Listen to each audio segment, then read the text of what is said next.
I have you now. They want to mess with my droid. They're going to pay for it. This is the way.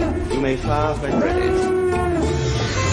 Blow that piece of junk out of the sky! The way you're fighting, you wouldn't have lasted long. Hello there. The ability to speak does not make you intelligent. What an exciting day to be a Star Wars fan. Today, June 7th, because we got the new Ahsoka series date, and we got a new teaser trailer. Lots of really neat details in there. We're going to have more on that later for you guys. My name is Carter, and this is the Star Wars Station Communication Podcast, flagship show of the Star Wars Station project. We've got a lot to celebrate today here at Star Wars Station. Things are good at Station Nation. We got 10,000 followers on Instagram. We just gave away a Darksaber over there for hitting 5,000 almost 2 months ago. That went over to our friend Mandalorian Mark up in Massachusetts. Say that 5 times fast. We have new patrons. We have a record number of listeners.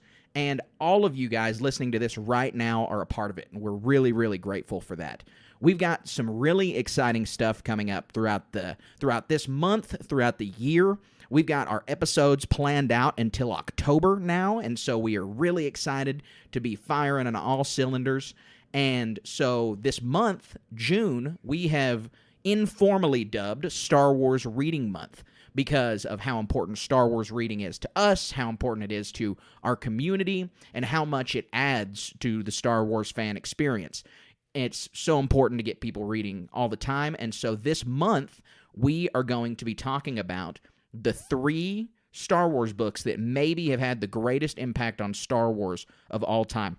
With the Ahsoka show on the horizon, I can almost taste it. It's here. It's coming in August 23rd. It's really, really close. This beloved character is going to debut in live action. You know, she's a Star Wars hero in her own right. She was introduced, or she's not going to debut in live action. She's getting her own live action show. She's a hero in her own right, with Luke and Anakin and everybody else up there. And we are so excited to dive into these 3 books because we think that they are going to be basically the backbone of the rest of Ahsoka's character arc through her TV show, through the upcoming Dave Filoni movie. And these books are the Heir to the Empire trilogy, written by Timothy Zahn.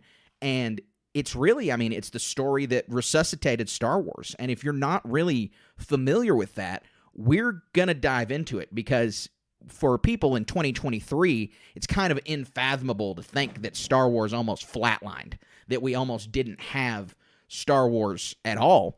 And so these books really allowed us to, allowed Star Wars to be brought back and be revived. But I'm not going to dive into this discussion prematurely without my co-host, the Merker mercenary himself, Colin Archer. Hey, Carter, man, this is so fun. I hadn't read any of these books. I've read them in preparation for this. I was a little kid when these books came out, so that wasn't on my radar. When Star Wars was back on the radar, I was already a young adult, so this didn't steer back into my point of view until just now. And I'm so glad that you helped set me on this path. And what is it? I'm all the way through the 3rd book of this trilogy almost.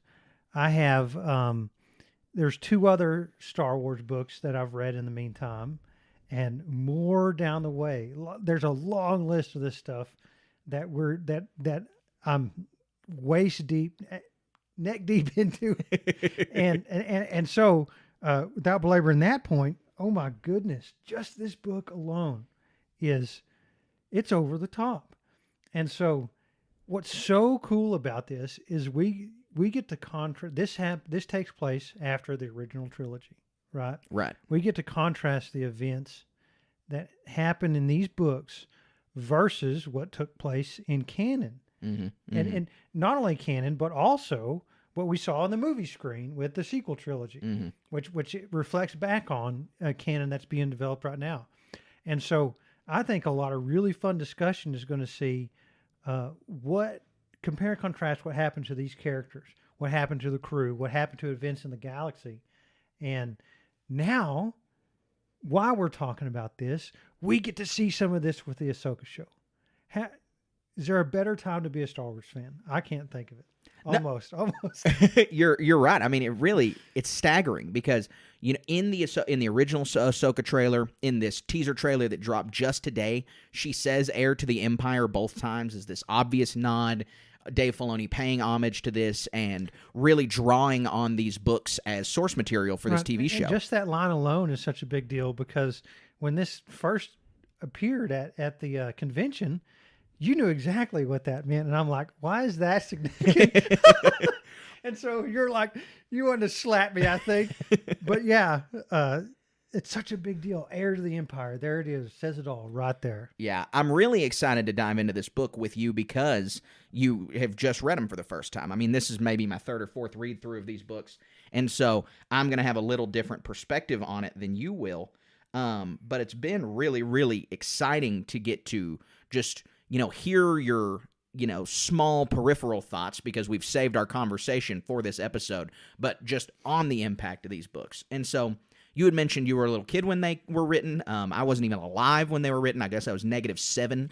And so we need to pull it all the way back to 1991 when Heir to the Empire first released. Heir to the Empire, written by Timothy Zahn, was not the first Star Wars book entry, but it was really what came after the original trilogy had wrapped up, after all the hype around Return of the Jedi. Star Wars had kind of fallen to the wayside in the late 80s, early 90s. They weren't making toys. They weren't making a lot of new content. And so Star Wars was in a really, really gray zone where they still had really passionate fans, but there was absolutely nothing to latch onto other than the Star Wars RPG. And so Timothy Zahn came around and he wrote this series of books. It's a trilogy, the Heir to the Empire trilogy, that began with this book in 1991, and he took a brand new approach. It was, a lot of people really did acknowledge these books as the sequels. Like, in that time, in 1991, no one even fathomed George Lucas was coming back to make 3 more movies, or that they'd be prequels, or that, now we're getting Star Wars content, multiple things a year.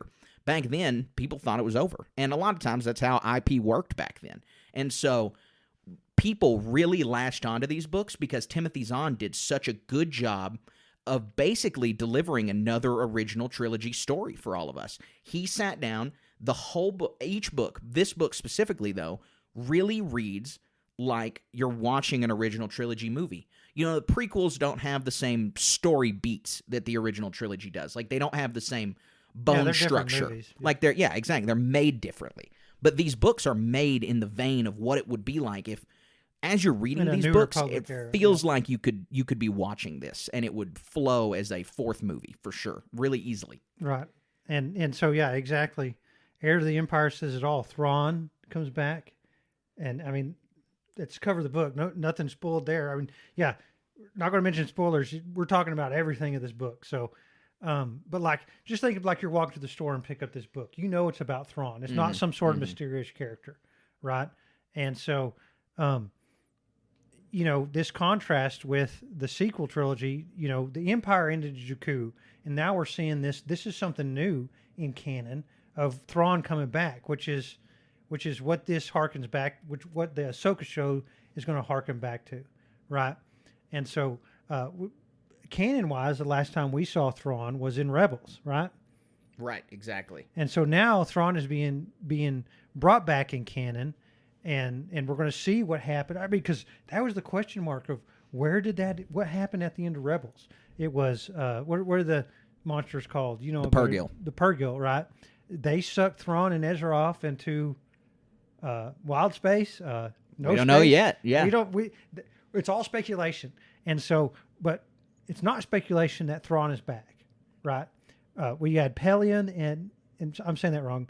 Captain Pelion? Yeah, Pelion. I mean, it's, so one of the problems with these books is that and one character specifically, there is absolutely no way to tell how to pronounce some of these names. And so now that we're getting it on screen, we're getting some definitive, this is how you say this. Well, I listened to the audiobooks. I think I can nail it pretty decent based on what it said in the audiobooks. But regardless, my point is, we don't know what happens with Thrawn in canon. And we're going to find out in the Ahsoka show. But this is the roadmap. This is you can read between the lines in the pages, And you can see here that what in current canon, this is before Jakku, right, or after? Yeah, this is after. So you mean when the the Ahsoka show will take place? Yeah. Yeah, it's after the Battle of Jakku. We are firmly in the New Republic. okay. It's after the events of the Mandalorians. I just want to make that 100% clear because some listeners, somebody out there is not going to be 100% sure. Right. And so up until the Ahsoka show, it is thought widely that the Empire's gone.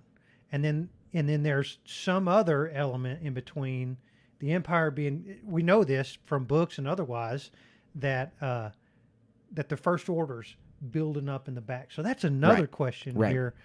What role does Thrawn have with this First Order contingent, right? And we saw this also in Mandalorian season 3. What was that? Operation Necromancer and Hux's father, right? And so we know there's some sort of First Order element there building there, and in the other books and stuff that we have. But that's a huge question. This is Heir to the Empire, overt. To me, it strikes as something in contrast to what the First Order stuff is going to be, right? Right. You're exactly right. And I think that's the important part of why we are tackling this book trilogy is, people might come and say, well, there's 2 different canon Thrawn trilogies. Why aren't you tackling those books? And those books are, they're canon. They're good books, and I encourage everybody to read those Thrawn stories. But Heir to the Empire is where Thrawn was created. Timothy Zahn has a pretty big element of ownership over the Thrawn character. They asked him a bunch of questions for when they introduced him in Rebels. He is going to continue to inform the Ahsoka show and the Dave Filoni movie. And so having Timothy Zahn and his background of creating this iconic character, I mean, really, when you look back and you look at the old Legends stuff, I would probably say it would be hard to make an argument that Thrawn is not the number 1 or number 2 character from Legends that people really, really latched onto. You have a few people like Revan and Thrawn and Starkiller and, Mara Jade, who was also introduced in this book. But Thrawn is really head and shoulders a fan favorite. And so when Timothy Zahn was coming up with this story in 1991, as we've already said, there was no Star Wars out there. And Timothy Zahn had this quote to say about what his influence over Star Wars was at the time, because a lot of people will say, Timothy Zahn was the savior that Star Wars needed, or he heralded new Star Wars, or that without him, George was not going to be making anything else. And that is very well is probably the case. But Timothy Zahn had this to say: I didn't save the saga. I stuck a fork under the crust of a pie and showed that underneath it was still warm. Star Wars was just waiting to happen. I just wrote new stories and convinced George Lucas that there were still fans out there, still hungry for the myth. One, awesome for him to be so humble, because I think that it really was more than that. I think without the Heir to the Empire trilogy, we wouldn't have Star Wars today. We wouldn't have new Star Wars. I think we would have the original 3 movies. They would have their fan and cult following, but it wouldn't have the build and hype that it does now. And to take this analogy and stretch it, he lifted the pie crust and showed it was warm underneath. Well, now we've got like a pie factory. I mean, it's just this is now a pie company. I love pie. That is Timothy Zahn's purpose. And so he did an amazing job of taking the original heroes, Luke, Leia, Han, Chewie, Lando, and then he did 2 things with those characters. He was able to give them new and exciting stories, and he was able to flesh out their supporting cast from characters that you saw in movies but that were limited on lines and limited on screen time, Akbar, Wedge, Mon Mothma, and he was also able to introduce new characters that felt that they fit right into the universe. It was justified why they weren't involved in the original trilogy, or they were retroactively involved in the original trilogy, and these characters being introduced this way made for a really good cast in this book. And so there's going to be a lot of our discussion is going to surround these titanic characters that Timothy Zahn made that still captures people's hearts and minds today. Thrawn was a brand new thing. Vader and Tarkin and the Emperor and all of the villains of the original trilogy were fearsome and evil in their own ways. But this man of admiralty was something we didn't even have out of Tarkin. Tarkin felt much more like a traditional on-land general where you really have Thrawn embraces and embodies this concept of like a naval admiral. He's a grand admiral, and you feel that through the whole story. And he's Sherlock Holmes along with it. It's just Timothy Zahn developed a very good character. Yeah, that was something I picked up on. It's an anti-Sherlock Holmes. Sherlock Holmes, he pursues magnanimous things, right? Yeah. Person is an imperial through and through. Yes. Which means evil, right? And he does it. And so many cool concepts we're going to get into in this. So let's hop in. The last thing I'll say about the context before we hop in is, like I said earlier, we didn't do the canon Thrawn trilogy. In those books, in the 6 Thrawn books that have been written in canon, and they're all written by Timothy Zahn, those books all paint Thrawn more as an anti-hero, especially the Thrawn Ascendancy trilogy, because it's focused a lot on his relationship with his planet and his species, the Chiss, in the unknown regions, and that allying with the Empire is something that he just has to do to save his species. All really good stuff, all really good stories.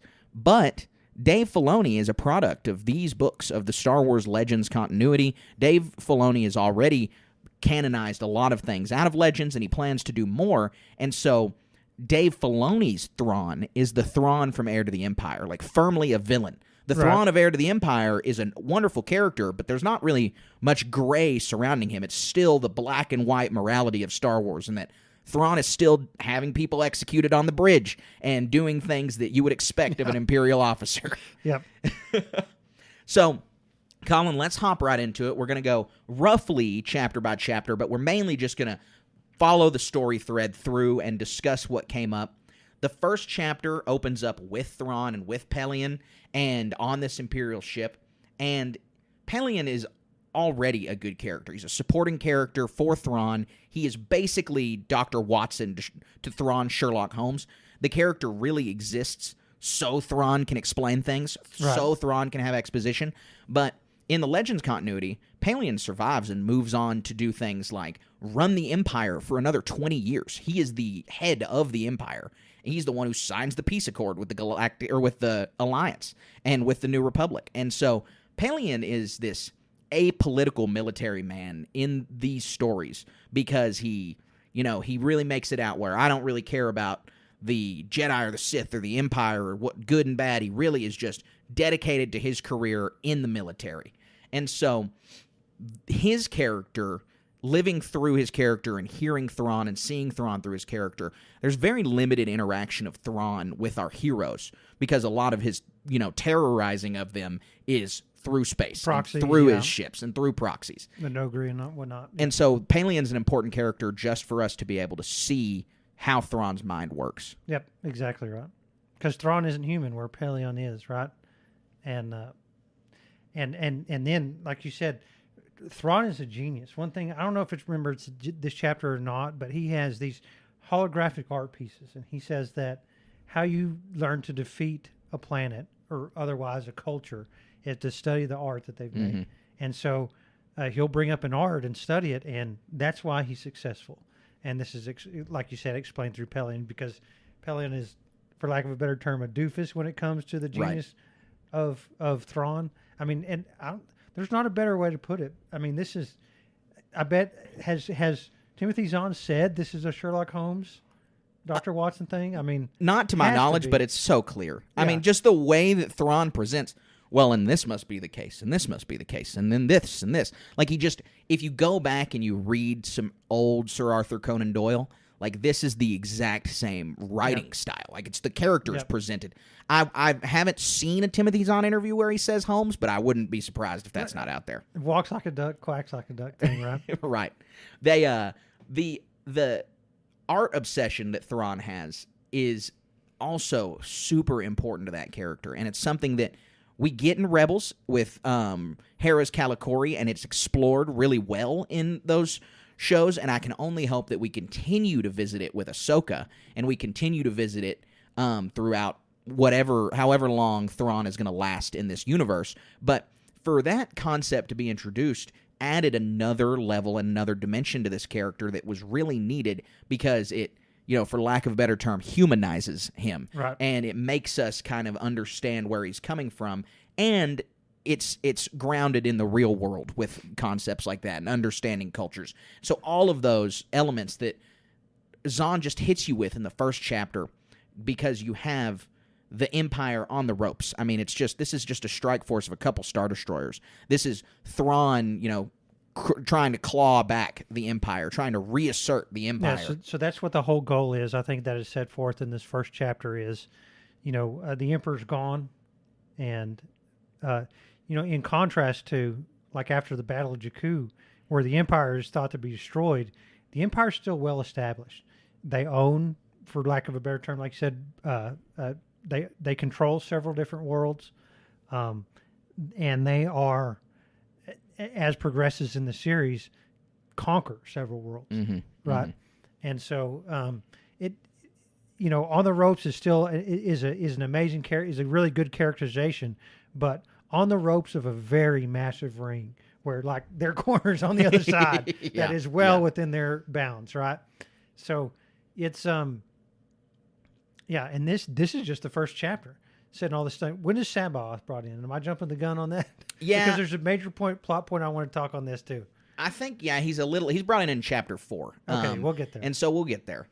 We will move on to chapter 2 because this is when we get the chapter about our heroes. So Zahn opens up Imperial perspective. You got Pelion complaining about the state of the Imperial military, about their ships being piloted by conscripts, and about Palpatine's failure at Endor, that Pelion isn't willing to admit that that's the case. And so you then move on to the heroes' perspective, and we find our heroes in a much different place than we did throughout the original trilogy. Let me mention one thing. You brought up Palpatine and triggered a memory. So that was Thrawn's point is that's why the Empire was successful. Was not only was Palpatine this figurehead, like a very powerful one, right? But because of his awesome Force abilities, he was able to support and enhance the abilities of the people from the commanders piloting or commanding the big ships all the way down to the little pilots to flying the TIE fighter. And so that's a big deal. It is a big deal because that's the whole plot point for them going to find Jorah Saboth, and we will continue to talk about that in a moment. But we find our heroes, Luke and Leia and Han, at a place where we never found them before when this book was written. You have them on Coruscant. You have them not hiding in holes in the ground anymore, but they're leading the galaxy. Leia's a political figure. Luke renounced his command or his Alliance command, but he's still, a Jedi and still part of the New Republic. Han is the same way, and he's still working for the New Republic. And so having all three of them in this place, it is not dissimilar to where we find them in canon. The only difference is Han doesn't work for the New Republic anymore, but in the Aftermath trilogy, which is it's not a mirror to this at all, but it kind of fills in the same kinds of gaps on what happens after Endor. This is, you find Han disconnected from the New Republic, but that's the only difference. So it's similar to canon, but for the concept of if you just watch the movies, this is a wholly untrod ground for our heroes. They're no longer on the back foot. They are the government. They are the leading military. There are things they cannot do now because they are no longer a disorganized rebel cell. They have to lead by example. They can't go smuggling and doing all kinds of nefarious things to beat the Empire, right? Right.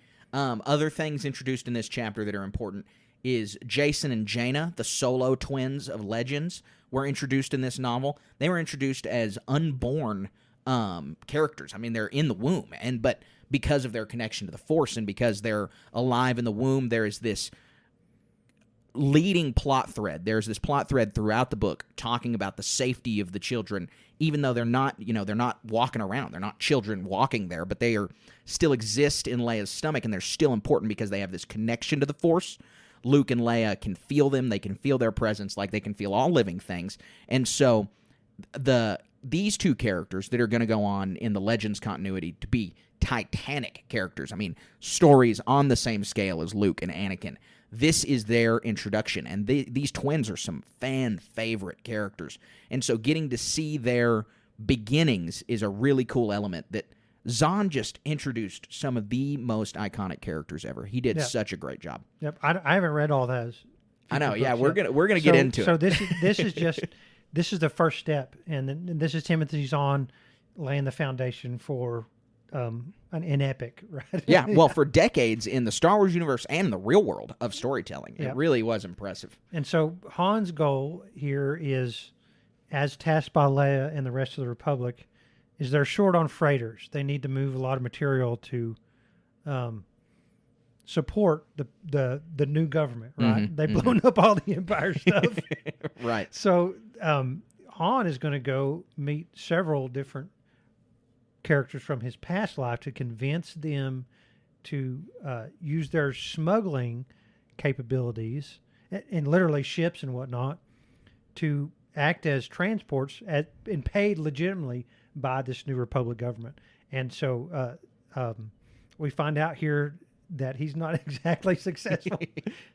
No, this underworld element of this book and the underworld element of Star Wars is super important. It's not something that Zahn missed out on because we have the smuggler plot line and we have the new, I wouldn't say big bad because he's a lot better guy than Jabba ever was, but we have Jabba's replacement. We have the guy in the story filling the gap, and that's Talon Card. A character that may not have gotten on the same level as Mara Jade and Thrawn in notoriety, but still a notable Legends character. So let's sidetrack right fast. Is some sort of level of this character going to be in the Ahsoka show? Yeah, that was a big point of discussion in that people are really trying to be able to tie threads from these books to those characters in extremely direct ways. Like, oh, Din Djarin is Han. Oh, Ahsoka is Luke. Oh, Sabine is such and such. Oh, Ezra is Luke. Like, there's people with all these different theories just drawing these lines. Balin Skoll is Jorah Saboth. But it's Sabaoth in the book. Okay. So it's whatever. So exactly. See, that's the problem is that I like Sabaoth there's no better. Can you say that? you're gonna confuse me if you say that. That's the thing. You have a name like this, and it is so difficult Do you to have figure it written out. Anywhere? It's right It's got an apostrophe in it. JORUSC apostrophe BOATH. Yeah. Saboth. Yeah, so I even texted. I was asking Carter about some of this, and I can't read these words. I have no idea. I know names as they're heard, right? And so I texted him. I think he laughed at me without. Yeah, because you said it some kind of phonetic way. Yeah. So to answer your question about Card, the theories I've seen that if Filoni really copies Heir to the Empire, kind of beat for beat, or if they really need this character is that, and I like this concept, his vacuum's going to be filled by Boba Fett. His vacuum's going to be filled by Jabba's replacement in canon. It should be. It would make sense, and that would be a good place to take Boba Fett. I don't see any issue with him moving Boba Fett into that role, and it would elevate that character some more and give him the kind of morally gray area that people felt might have been lacking from the Book of Boba Fett show. Hey, that's a great idea. I hope that comes to pass. Yeah, I would like to see that. If we need a Talon Card replacement for this show, then that's a natural way. I'll be really interested because we already have that confirmation that Tamura Morrison's going to be playing Rex in the Ahsoka show. Yeah, and so if he's playing two characters, he's playing Rex and he's playing Boba Fett, would be pretty funny. And then the best part would be if they can get to where they have a Spider-Man point at each other scene. But anyway, the last thing I'll say about Chapter 2 is that in this smuggling plot line, we have Wedge Antilles get elevated to basically a member of the main cast. You know, he's a hero of Yavin. He showed up in all three movies, but he didn't have many lines, and he was still a side character. This book takes him, elevates his status to being a main hero, and then it spawned in the Legends continuity so many stories for Wedge. He has the X-Wing books, is a 10-book or 11-book series. Rogue Squadron, all that stuff. Yes, exactly. He shows up in multiple places throughout the Return of the Jedi era and Legends, and Wedge is actually a pretty big character in the canon continuity, and I don't think that would have been the case without this groundwork being laid for Wedge is bad from to the Zahn. bone. Yeah, he's awesome. I mean, you need the pilot. The only thing that I think is funny is that they have to justify Wedge still being in an X-Wing by that he just kept turning down commissions. He just kept turning down promotions because he wanted to fly, which Maverick makes sense. Great idea. Yeah, exactly. So we move to Chapter 3, and we get to the planet Merkur, where Talon Card is located. There's so many fun, cool interesting concepts of Merkur. Yes, And there I'm not are. talking about just the planet. What we introduced here. I interrupted you. I want to hear about it. Let's go. No, no problem. I'm because anticipating. on Merkur, we get two concepts that are really big that have to be addressed. And the first one we'll talk about has more to do with Merkur, and that's the concept of the Yisselmari. In the book, it's called Islamari. Okay, Yeah. Islamari. Islamari. So Or in the audiobook. the Islamari are this species of lizard hybrid monkey thing. I don't really, it's, they describe it in the book. What they look like isn't important.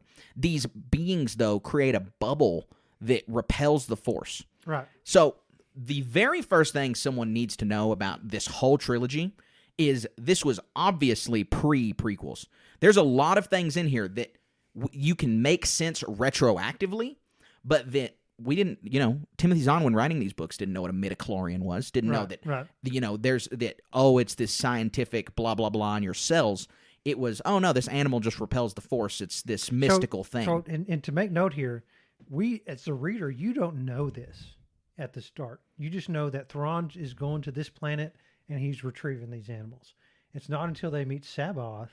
Sabaoth goes to kill Thrawn. I'm jumping ahead. Yeah. Okay, Sabaoth I was goes to- confused what you were saying. I was Yeah, like, they yeah. really don't tell you? No, they don't. Sabaoth goes to kill. And can I jump ahead a little bit, or you want to wait? Yeah, no, go ahead. So Thrawn and them go to recruit Sabaoth, and Sabaoth goes to kill Thrawn with Force lightning, and it just stops. And Sabaoth is so mad, and they're like, "Yeah, this stops the Force." Yeah. And yeah. Anyway, so go ahead. And that's why Thrawn goes to Merkur. And so, really, the Islamari are a super controversial concept Yeah, with Star Wars it's a game fans. changer. Well, it's a game changer, and then there's all these, well, why didn't they use these in this, or why didn't they use these in this? But in a broader context, there are fans who get upset about how can a living being exist without the Force because of the knowledge we have from the prequel movies. It makes the Islamari really difficult because it's, again, how can a living being exist without the Force when the Force is in all living things? And that's not even a prequel concept. That's from the original trilogy. And so to be able to reconcile the two is not a problem for me. I think they're a good story device, but my question is, will they show up in the Ahsoka show, and will they show up in canon? Because they got a nod in Rebels where behind Thrawn he has two art pieces of Islamari. Yeah. But there's no Islamari in Rebels, and that was a big element of these books. So I think, to answer that question, I think it's a really fun device. But like, if you could just pluck an Islamari out of your pocket every time you wanted to mess with the Jedi somehow, it would break the whole thing, right? Mm-hmm. I watched some stupid TikTok today and about how the first people viewed Star Wars in the movies back in the day, and it was when he freaked out when he ignited the lightsaber, right? And so we have fun with Mandalorians, we have fun with Underworld, we have fun with Imperials being evil and all this other stuff. But such a big draw, would that be as fun without Jedi and Sith and Force users in the mix? I don't think so. If you had this cancel Jedi button anytime you wanted, so my point is it should be used sparingly, like it is in these books. Mm-hmm. After this book, they're like an afterthought. Yep. And so like that's good. Yep. And they're explained well here because it's, there's a small bubble, and if they really amplify when they're all together, and so Merkur, the whole planet, you can't use the Force, but I think you're right that Zahn did a good job of making it to where new stories can be told without these being involved, but it is a little bit of a Force breaking thing. One small thing, I guess it could be like every time they're depicted in outside of the planet Merkur, they're with nutrient frames or something like that. So I would almost say that it would be like they have this limited shelf life when they're not on Merkur. Yeah. Yeah, no, I agree. I think you're right. I think you're exactly right. The other important thing that is introduced in this chapter is Mara Jade, who is an exciting character because of the development that she gets later in the Legends continuity. I mean, for the uninitiated, this Mara Jade becomes Luke Skywalker's wife. She joins Luke Skywalker's new Jedi Order. She dies during the Yuzan Vong War.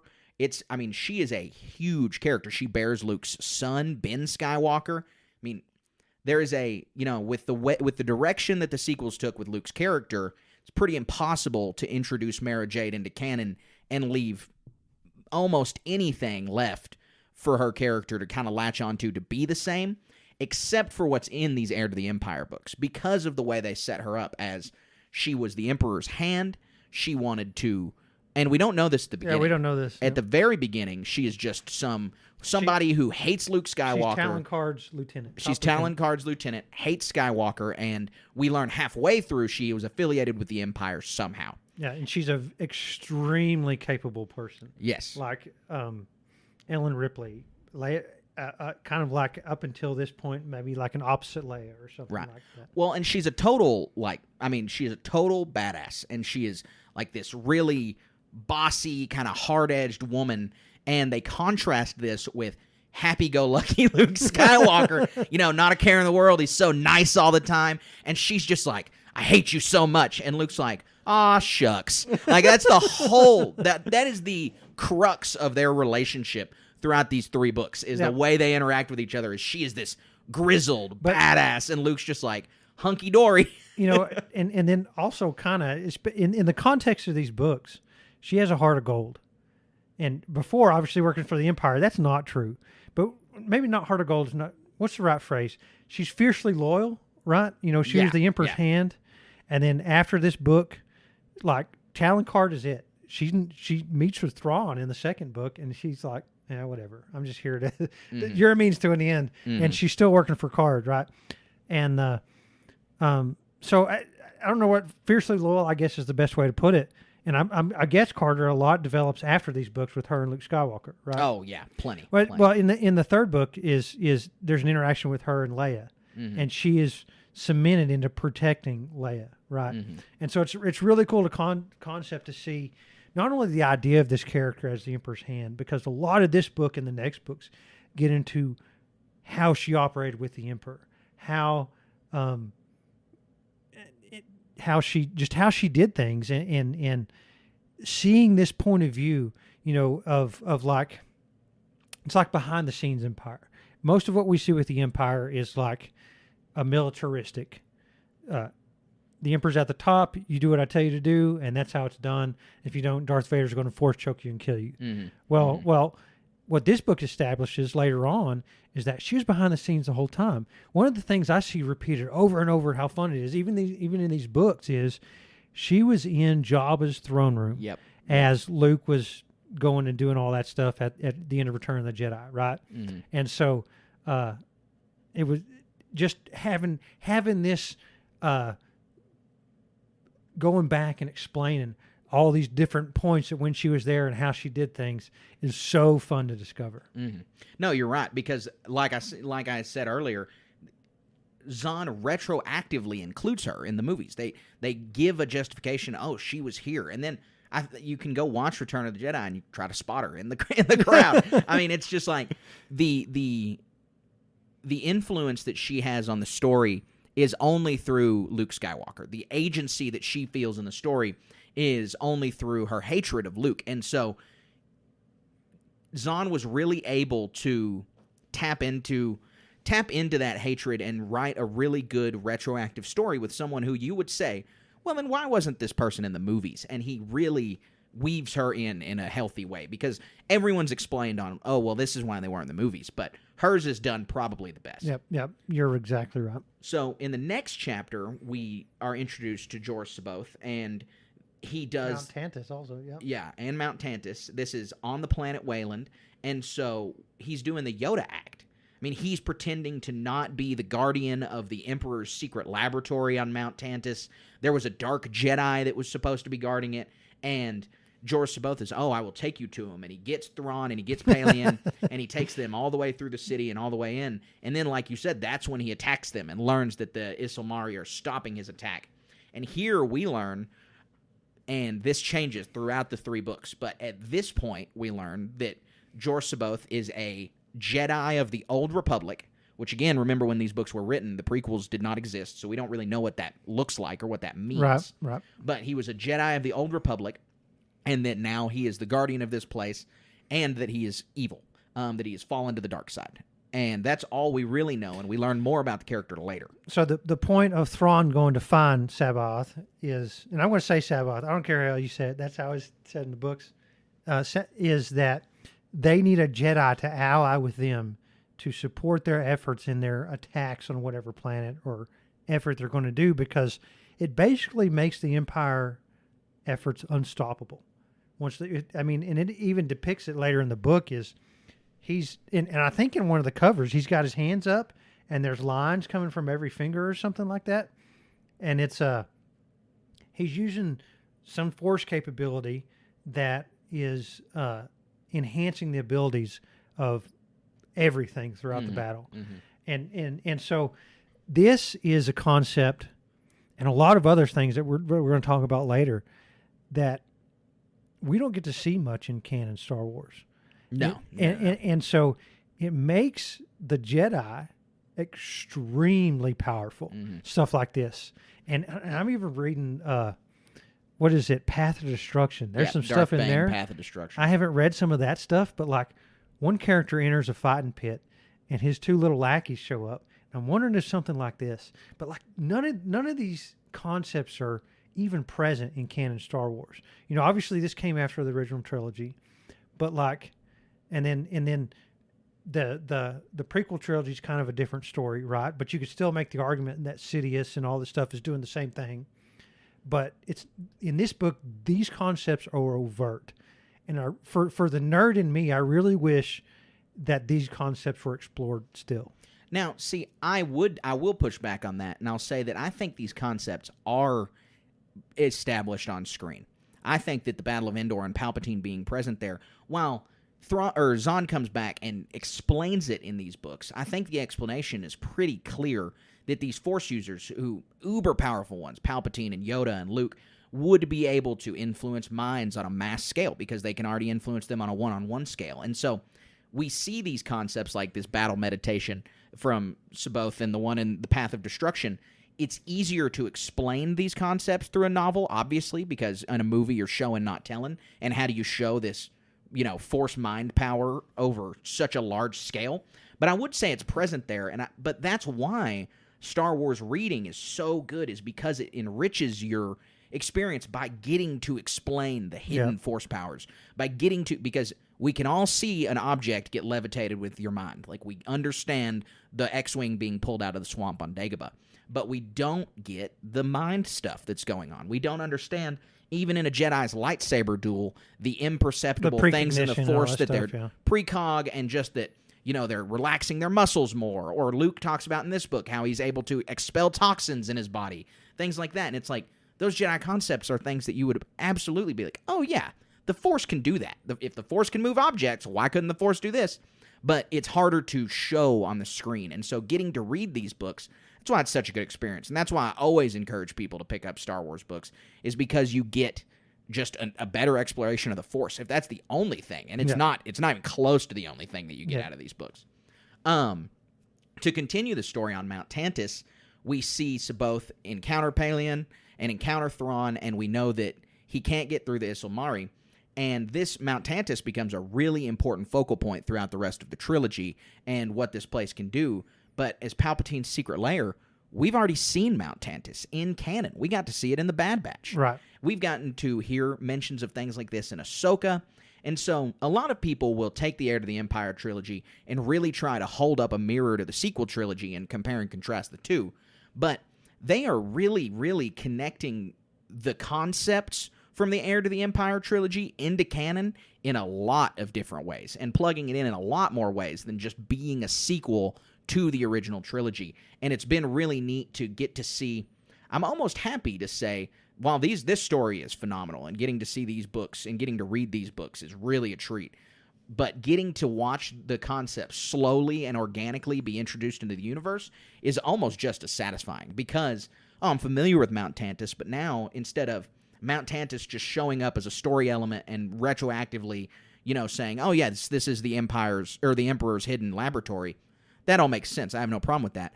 But saying, yeah, this hidden laboratory of the Empire's dating all the way back to the prequels, dating all the way back to the Bad Batch show, and this is the concept building up over time. Right. Right. So this was another little element that when it was revealed in the Bad Patch, I'm like, oh, it's this. This is cool because Wayland is an alien thing, Wayland-Yutani Corporation, and it even looks like something from those movies. And you're like, you didn't want to spoil it for me. I think you're being kind, but you're like, hey, dummy, this is from the Thrawn trilogy. Yeah. But yeah, so the point of Thrawn going here is not only to recruit Sabaoth, but it's also to recover some cloaking technology that is. We'll find out what happens later in the book. It's really fun. Yep. Very minor plot point, but notable in itself. Yes. So the next chapter we get, it didn't feel original trilogy. This felt prequels to me because it's politics. And it's basically, there are politics in the original trilogy, but nothing like there are in the prequels. And politics is now an ingrained part of Star Wars. But these scenes here, while they're New Republic politics that we definitely didn't see explored on screen. And so we get a few elements of the internal struggle between the Bothan faction ran by Borsk Felia, and we'll talk a little bit more about him in a moment, and Admiral Akbar within the New Republic. And basically, Borsk is trying to supplant Akbar. And so the two little notes I have about this chapter are, in Legends, Admiral Akbar is such an asshole. Yep. He is such a jerk. He is like rude to Han, and they're his friends, and they're like, we're defending Akbar. It is a linchpin plot point of the second book. But Akbar is just so unlikable in these. In canon, we don't have a whole lot about him, but he's way more likable. He's a much nicer guy. Yep. But the second one is that Borsk Felia, a Bothan character introduced in this book, is the antagonist in the New Republic. Like, he's not an evil guy. He's not a bad guy. He's not aligned with the Empire, but he certainly has ulterior motives that are not in the best interest of the New Republic. He's selfishly looking out for himself. He's a political opportunist. Yeah, the way it explains across all the books, he's not really in the third one that much, but it's that's the Bothan way. It's you either rise to the top or you're nothing top thing. And so every action Thalia does is completely self-serving, and any concept our heroes bring up is challenged, scrutinized, and dismissed. Part and parcel. No chance it's going to succeed at all. And you feel like in such a weird position seeing this guy do this because you're like, do you know who you're talking to? This guy destroyed the first Death Star. This is the Princess of Alderaan. Like, there's just all of this. You aren't even in the movie, man. You should have been one of the Bothans that died. Yeah, yeah, exactly. But he was the Bothans, those guys, and so whatever. Yeah. You got to respect him a little bit. That's another interesting concept. In this book, we get the Bothans' description and what they are, and they're like a dog people. In canon, we still don't know what they look like. Right. Bothans is just this obscure concept. It could be an organization, a species. It could be anything. Timothy Zahn does a really good job of telling the reader how Thalia, because he's the only one we see. He doesn't have like a cohort with him, but he'll like, hey, his fur ripples, or his fur does this, or his fur does that. So this is not only what's really good about this book, but Star Wars in general is like, you're not interacting with humans all the time. You're interacting with alien species, and they do these things that are different than you. Right. Not only in how their physical reactions are, but how they act. And like, this dude is like a caricature of selfishness almost. Well, they even illustrate for Akbar. It's like they're like, they spend sentences explaining. Akbar nods his head. Akbar nods his head because it's how humans understand. This is not how the Mon Calamari communicate, and it's explained in a much more entertaining and better way than I'm saying this, but Zahn just goes into the details, fleshing out these alien species. And I would say that it's not, I mean, obviously Star Wars stories have so many elements, and you need to hit a lot of things to be able to tell an effective Star Wars story. It's like if you're going to tell an Indiana Jones story, you have to have action point that leads to action point, that like you have to continually have a rolling of bad things happening to tell that story. That's the formula for all of them. Well, the formula for Star Wars is a little more complicated than that, but to tell a good Star Wars story, you have to hit a lot of elements, but one of the main ones that I think you have to hit that Zahn does a phenomenal job at is making the universe feel lived in. Right. We talk about this concept a lot of that Star Wars can get too shiny, or Star Wars can get too narrow, or there are certain parts of Star Wars that have been written or put to screen that have too generic of a sci-fi feel, that if you take a screen grab of any single scene of anything in Star Wars, you need to be able to tell that's a Star Wars alien. That's not a Star Trek alien where it's just a person with pointy ears, or that's not Babylon 5 where it's just this, generic sci-fi background concept. Star Wars has a visual language. And when you can't harness that visual language in a book, you have to turn to the fact that the Star Wars universe is so deep that everything is fleshed out, that everybody has a backstory, that every planet has a history, that every species has a history. And so Zahn does a super good job of doing things like latching on to the line from Return of the Jedi of many Bothans died to bring us this information. One sentence, he develops a whole culture, multiple planets and colonies, a main antagonist character, and a setup for a New Republic struggle throughout his trilogy based off of one line. One line. And this is just something that I think to write a good Star Wars story, you really have to do. Yep. The other thing I'll say about Boris Felia's character, also he has a huge, huge part to play in the Legends continuity. He becomes the Chancellor of the New Republic eventually during the Yuuzhan Vong crisis. And what he does during the Yuuzhan Vong War is he denies it. He says it's not happening. There's no war in Ba Sing Se. Yes, exactly. No, that's his whole concept. He's like, there's no war. I'm the Chancellor. I would never take us into war. And the Yuuzhan Vong are like ravaging the galaxy. The Jedi are fighting them with no New Republic support whatsoever. And that's his whole character. Yeah, and so he is really, really interesting. And I think that, honestly, his character would probably fit into canon the most seamlessly because with our story surrounding the rise of the First Order and surrounding the fact that the New Republic put their fingers in their ears and the First Order isn't around, Valia could come in and do the same thing with the First Order, and I think that would be really entertaining. So one thing, since we're on this chapter and we just talked about Sabaoth, is who's the Jedi characters depicted? What's his name? In Ahsoka. Oh, in Ahsoka. Baylan Skoll, played by Ray Stevenson. Okay, so this is an obvious analog to that. It's a Force user. I think I saw some blurb where he's a mercenary or something, and he has an obvious orange lightsaber. So one thing, and I want to jump the gun just a tad, is Luke Skywalker. We haven't talked about him much yet. We're only a few chapters in, but even at this point, this is another Jedi in the galaxy. As you've watched this original trilogy movies and reading this book, there's not Jedi, or you can count them on one hand, one finger at this point, until you see Sabaoth, right? Right. And so there's a lot of hope. Even at this point, it's like, what's going to happen between Luke and this guy, right? It happens more in the second book, which we won't really get into here. But my point is crossing over to this Ahsoka show, Luke is existing somewhere. In this trailer today, what's her name? Sabine crosses sabers with Shin Hati. With his Padawan. Yeah. Right? Yeah. She has the Padawan brain. So, wow, what is so fun to see because, what's going to happen? Right. How is this going to equate to Sabaoth? And what is this Skull character going to do? Well, and those rumors around Baylan Skoll are interesting. Like you said, we now know he's a Jedi who survived Order 66 and is a mercenary. And so Sabaoth, we didn't know about Order 66 when he was written. We didn't know about any of that when he was written. And so you see that a lot in the book, and we'll get into that a little more later. But the most natural way to fit him into the Ahsoka series is still as this dark Jedi. And with Baylan's backstory, it really does feel like they're going to lean on those Sabaoth characteristics without introducing the character part and parcel, which I'm excited about. Some sort of dark Jedi or morally compromised or something like that, right? And Sabaoth it's overt that he's a dark Jedi because of the Force lightning, right? I mean, and then he controls and manipulates people wantonly. Yeah, yep. You're absolutely right. So we continue to go through these stories. We continue to go through the chapters. And a lot of the fight scenes and a lot of the battles are described. So what's the planet that Leia first gets attacked on by the Nogri? What is the name of that place?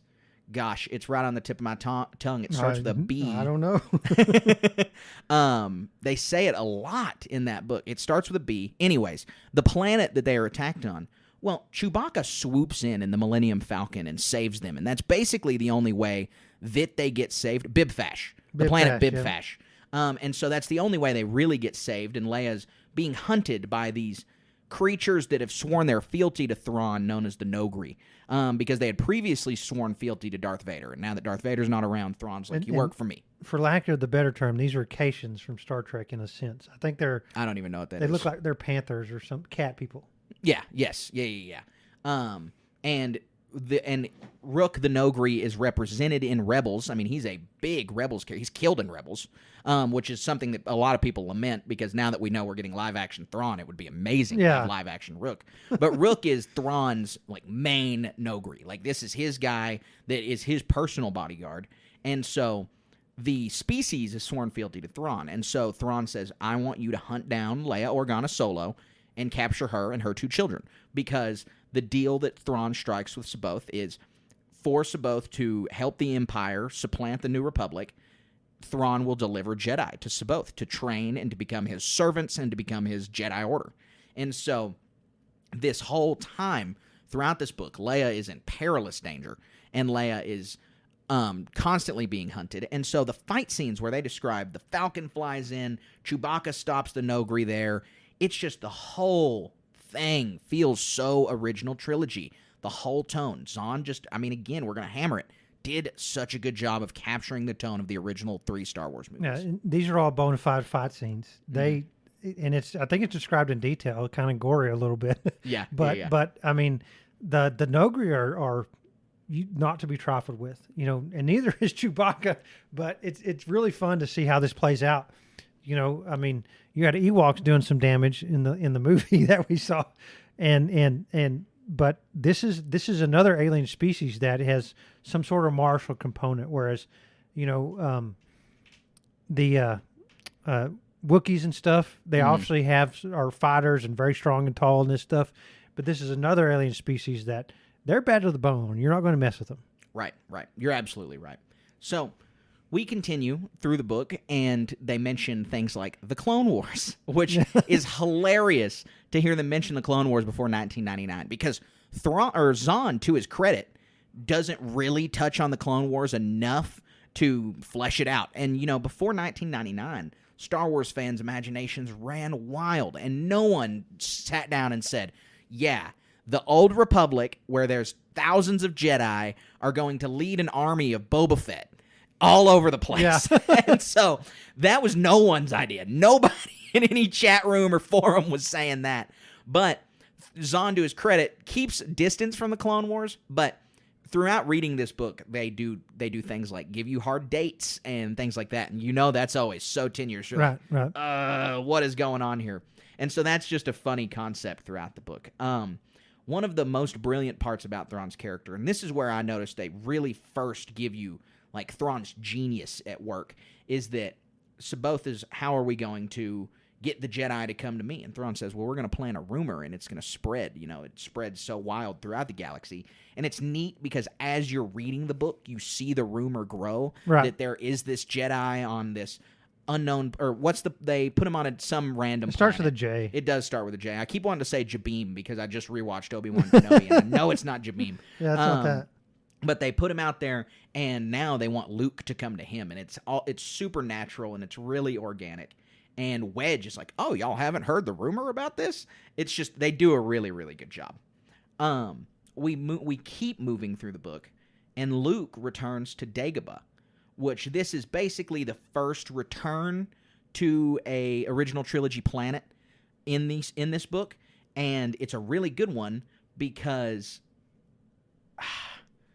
the scenes in the Dagobah cave are what make me realize that we may never get a Star Wars story that is told in the same way as Heir to the Empire because of the mysticism of the Force at this point in the real world, because it hasn't been explained, because we don't have the cosmic and the living Force, because we don't have the wills and all of these concepts.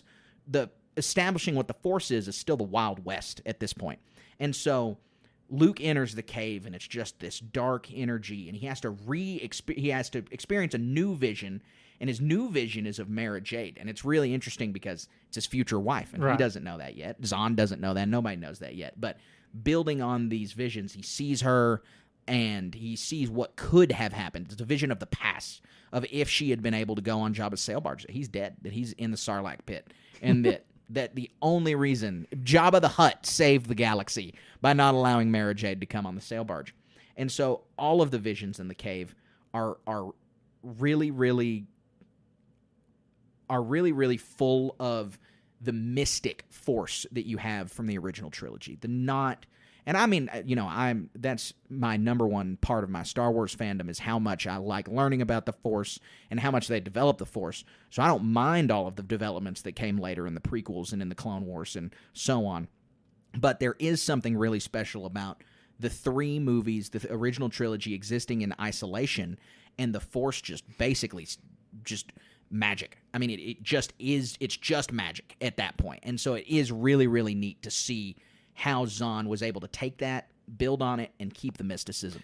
I want to say there was a couple points that were brought up at this point in the book that, and I forget the mechanism of which it was talked about, but I think it was Luke speculating that the reason Yoda went there was that there was already, Luke finds a device, and what we find out later from Lando is it's a calling device that if you press a button, your ship will come to you and pick you up. Mm-hmm. And so it was in this dark cave. R2-D2 scanned it and found it. Right.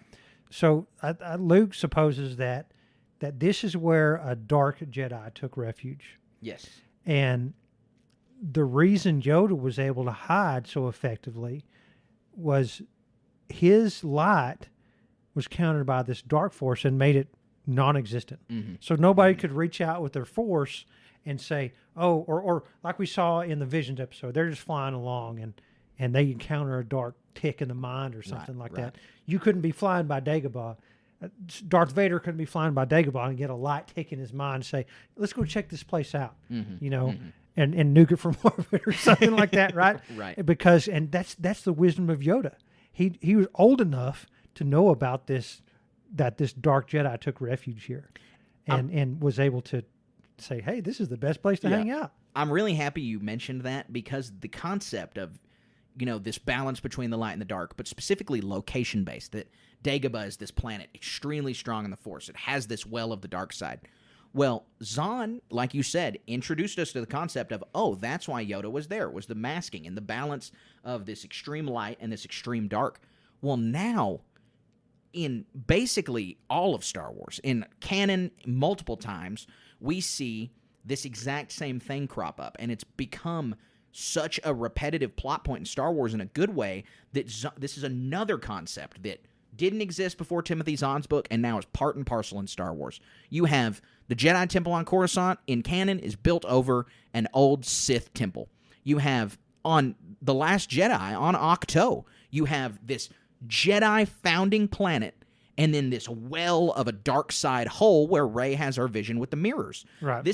There are so many instances that they do things like this in Star Wars now that no one had even dreamed up before Zahn put it to page in this book. Right. And so it's really one of the things I hope that people get from listening to this episode, that everyone listening right now is really getting, is that Zahn gave us a bunch of building blocks for Star Wars that most people don't even realize. That obviously Star Wars is George Lucas's baby and it's his creation, but that the contribution of peripheral authors has given us a ton of concepts that most people would just say, oh yeah, that's what George said, which George signed off on all of this, but it was not directly his. And so it's really interesting to see the organic growth of the Star Wars concepts and of the Force, like we've been saying. I'll dive real quickly just into my 2 small criticisms of the book, because this is where the second one came up, and I'll address them both real quick, is that this is nearly a perfect Star Wars story for me. This is nearly a perfect book.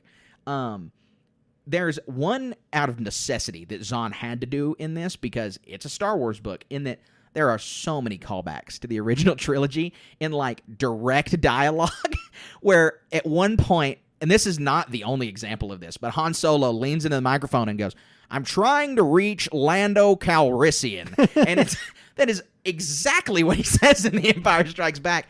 And just in the first book alone, I think I counted maybe a dozen identical lines.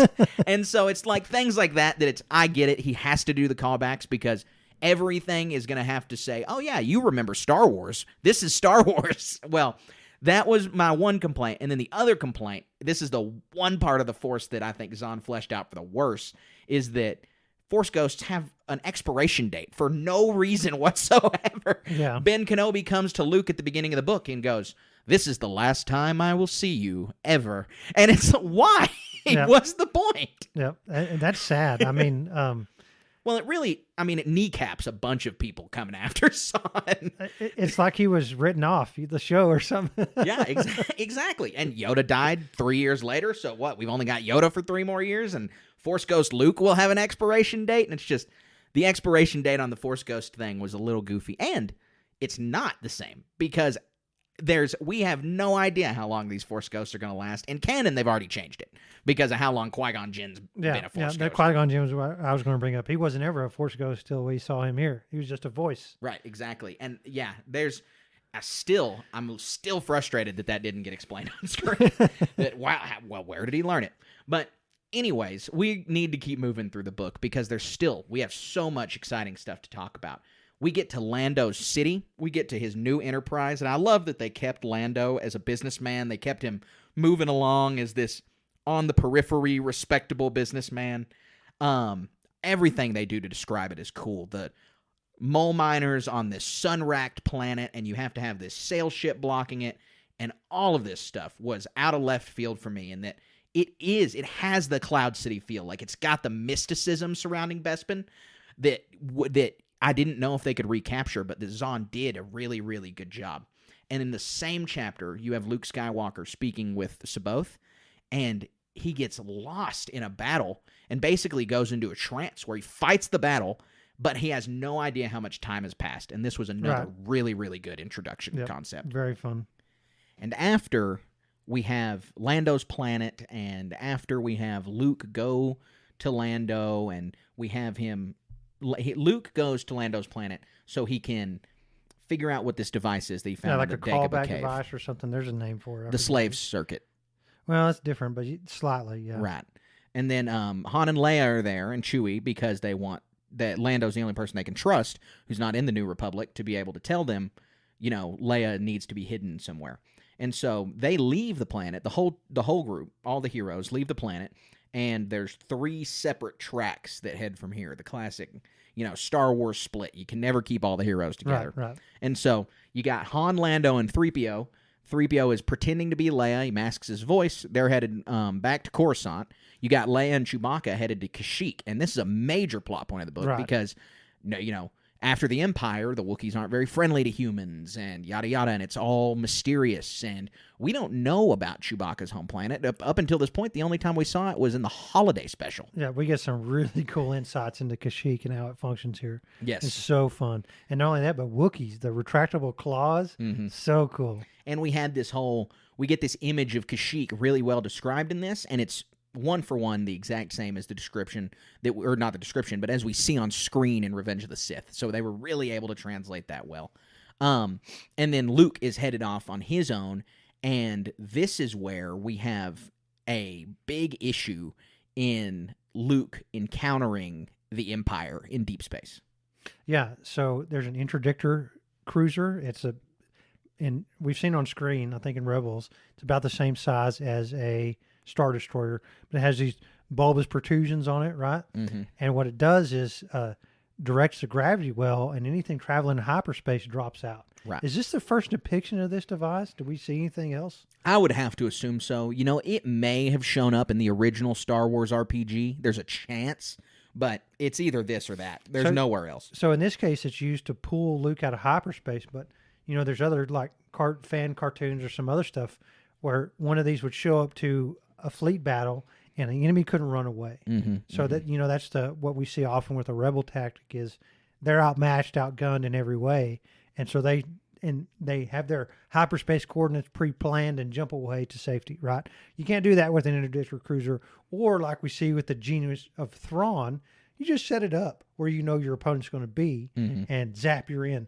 So this is a really cool scene because it shows like the ingenuity and adaptability of Luke contrasted with that genius of Thrawn trying to tractor beam him. Luke is able to thwart that capability, but ends up with his ship damaged and just out there. Right. And this is a really harrowing scene too, where Thrawn questions the operator who was running the tractor beam and failed to capture Luke and failed to anticipate Luke's wiliness, and Thrawn executes. He's a conscript. Yeah, he has but Rook he executes execute the him. guy. Yeah. And that's really what I was trying to hammer at earlier, in that this is Thrawn in villain mode. Like, this is villain Thrawn. He's having people executed on the bridge for not living up to their task. Like, this is not the anti-hero Thrawn from the books, and this is the Thrawn I expect that we're going to get in Ahsoka and in Heir to the Empire and in Dave Filoni's movie. Like, it's all villain Thrawn that Dave knows. And he does this in a calculated way. It says in the book that it's to... because all these guys are conscripts, right? You know, they don't have. I mean, they were anyway before, but before it's like that this is the Empire. This is what you got to go do. Now it's like, well, there's the Republic also, right? There's something else out there, and people know this, and so this cements how the like that Thrawn is somebody to be respected. Right. And you know, you have to think. One day you're on your planet hanging out, and then a Star Destroyer appears above your planet, and it's either bombarded city or you're going to get on this, and you are going to run this tractor beam. And I say respected through fear. Yeah, absolutely. But that's the only way the Empire knows how. And so we continue the story. You know, Luke gets caught up in this interdictor, but the tractor beam operator fails, and so Luke's stuck in deep space, and Talon Card just happens upon him. And this is where you really get, as the reader, in the universe, you don't know Mara Jade is force sensitive. But as the reader, there's all these illusions, and they're like, and Mara just knew he was going to be there. Even at this point, it's like she's able to sense Skywalker somehow based on the Emperor's echo, for lack of a better term. Yes. Like, is she force sensitive? I don't know. That's kind of like a spoiler for me, because the way these books explain it is, the Emperor directed her to do things, and the Emperor empowered her. No, right? she is force sensitive. Okay. Like, she becomes a Jedi Master in Luke's order. It doesn't overtly say this. It does not. You're right. It doesn't overtly say. So thanks for the spoiler, jerk. That's all right. We can read the behind the lines. Yeah, it's exactly this. It's a really cool thing that they're flying along and she senses it. And there was a bounty put out. Thrawn put a bounty out to everybody who would listen, and they were out looking for him, and she found him first. Right, and they weren't. And Card explains that their group specifically wasn't even looking for him; that they happened on him. I think you're right. But that they happened on him, and Card is perplexed. But it's clear that Mara Jade is tapping into the Force, and that she is using this ability to find Luke. And like you said, there is that bond that they explain in subsequent books between her and Luke because of the Emperor. That she is keenly able to be aware of where he is. Right. And so it's all kind of happenstance, but in a good way, in that, not in a good way for Luke, but in a good way for the story, in that he's captured and taken to Merkur. Well, that's a problem for the only Jedi in the galaxy, because now he is just farm boy Luke again. I mean, he's got his rebellion hand-to-hand combat training, I assume, but that's about it now. And a fake arm. And a fake arm, and he's he's hand. physically fit, but that's about it. I think that beyond those, he's on his own. Card takes his lightsaber, so he's kind of ineffective. R2-D2's with him also. A big note here. And we get in this instance, not farm boy Luke. We get a really good Return of the Jedi Luke Skywalker. He is mystic. He is a Jedi. He believes in the Force, and he's, kind of withdrawn, and he's just this enigma of a person, but he's still got the Luke Skywalker qualities. He's happy. He's a nice guy. He's like, he's not combative or anything like that. And so you have Luke just going with the flow, and it again just continues to reinforce this. Mara is like looking at him with this like seething hatred in her heart, and he's just, skipping along, Yep, guy in the galaxy. Nothing bad can happen to Luke Skywalker. So Mara Jade, this is where the story develops, and I think we might find out exactly later on, but she hates Luke with a burning passion. And why is because he killed the Emperor. Right.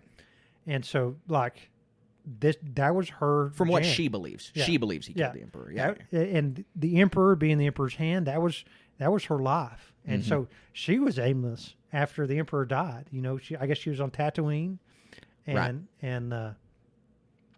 they didn't. You know, she says I bounced about until I found Card, and so she holds this burning hatred for him and intends to kill him, but can't because Luke Skywalker belongs to Talon Card, and she doesn't want to betray Card. And again, Card is not a good guy. I don't want to make that comparison that he's just this altruistic hero, but he's not like Jabba. I mean, he's not ruthless. He's not just putting people in death pits and things like that. Like, Card's more of a businessman. Card is a closer character to Lando Calrissian than he is to Jabba the Hutt, even though he's equated to Jabba. And so you have Card like, well, you know, the New Republic is going to win this war, but the Empire's retribution will be swift and yada, yada, yada. And so he really has to stew on what to do with Luke Skywalker, whereas Mara just wants to kill him. She just wants him dead, but she's not going to go against Card's wishes because it's her life now to work for him. And so they lock Luke up in a shed. A shed, yeah. Basically, you know, they give him a room and board, but then Han and Lando show up. Yeah, this is so fun, and they have no idea he's there. I know. The happenstance of this book is hilarious, where the people just keep showing up and running into each other. Yeah, and the motivation here is, like we said before, Han is trying to recruit Card to operate in a smuggler capability, but not in effort. They want his ships and knowledge to be able to move goods throughout the galaxy. And while they're there, Luke, this was so cool. I want to say MacGyver Luke, but it sounds almost like a sin to say that. You know, but Luke he has 2 power supplies in his artificial hand and uses one of them to pull the electrical wires out from the door mechanism and open it from the inside, releases R2-D2. R2-D2's in the room next to him. And they escape on what was cool, a skip ray blast boat. Yep. Out into the jungle. Yeah, and Mara senses it, and she gets on her own blast boat to thwart him. Yes. And so while all of this is happening, Han and Lando have shown up at Card's facility, and they are dealing with Card, and they don't know that Luke is there, and there's all this subterfuge and a lot of this underworld dialogue between them. But also, while all of this is going on Merkur, we have another totally different story happening on Kashyyyk, and it's following Leia and Chewbacca and her introduction to the Wookiees, and we're learning so much about Wookiee culture and what it's like on Kashyyyk. But we also get a lot of really, really good chapters of exploration on Leia with her children, with Jason and Jaina in her stomach, and that she feels this connection with them like we already described, but that she can sense that they are going to be extremely powerful Force users, and they've really got this plan that, you know, Leia's training as a Jedi, these 2 kids are going to train as a Jedi. Like, this is, the Skywalker family is the foundation of the new Jedi Order here. And one, it's a really neat concept that obviously played out through Legends, and we know how it plays out. But getting to see the seeds of it planted and getting to see Leia as a caring mother is something we haven't gotten to really see in canon yet. You know, we get the few scenes in Last Shot, but most of the time, I mean, they have a nanny droid watching Ben Solo in that. And then other than that, there's not really anything that I'm aware of in the canon stuff that is about Leia's motherhood. And so getting to see just the way she behaves as a mother and the way she's caring for these children is a pretty special moment. Yeah, it really is. On Kashyyyk, the one thing that stuck out to me that's really fun as a landing pad for ships is a tree that's cut off. It's not some built thing. It's not some platform that's suspended or anything. It's just a tree that's been sheared off, and the ships land on that. It's a little tidbit, but I thought that whole concept was really cool. And then, like I said, she's constantly worried. In an effort to care for her children, she's constantly worried about the Nogri showing up and getting her. Because and another thing to bear in mind is none of these characters know that Thrawn is out there directing all these efforts. Right. And so they know something's up. I think it's explained. They know there's something going on. Like they were attacked on Bibfash, right, by Nogri. They'd never seen Nogri. Mm-hmm. And the story progresses from there. What's next after this? You know, on Kashyyyk is a really good twist that I honestly, so it's been a couple of years since I've read these books, and a couple, I mean like 5 or 6, and so I had forgotten this plot point completely, that the Nogri were originally, as we've already said, committed to Vader, but that this specific Nogri is willing to swear his loyalty to Leia because she is the heir to Vader. Yeah, and she does this. This really struck me when I was listening to the book. It's like they thwart an attack. They, by meaning Leia is in a hut and Chewbacca and his compatriots are watching out. It was really cool. There's this is another scene. There is a Wookiee who can speak Basic in this. Yeah, and they're like, yeah. She's like, why are you the one that can speak Basic? Like, does Chewbacca have a speech impediment? And he's like, I forget the character's name. I'm sorry. But it's the character's like, no, I'm the one who has a speech impediment. Right. That's what lets me speak Basic. It's hilarious. Now, actually, I do have a question for you because I got that differently, but I don't remember what the answer is. Can he speak Basic, or is he? Leia says she always has a really difficult time understanding Shuriwook.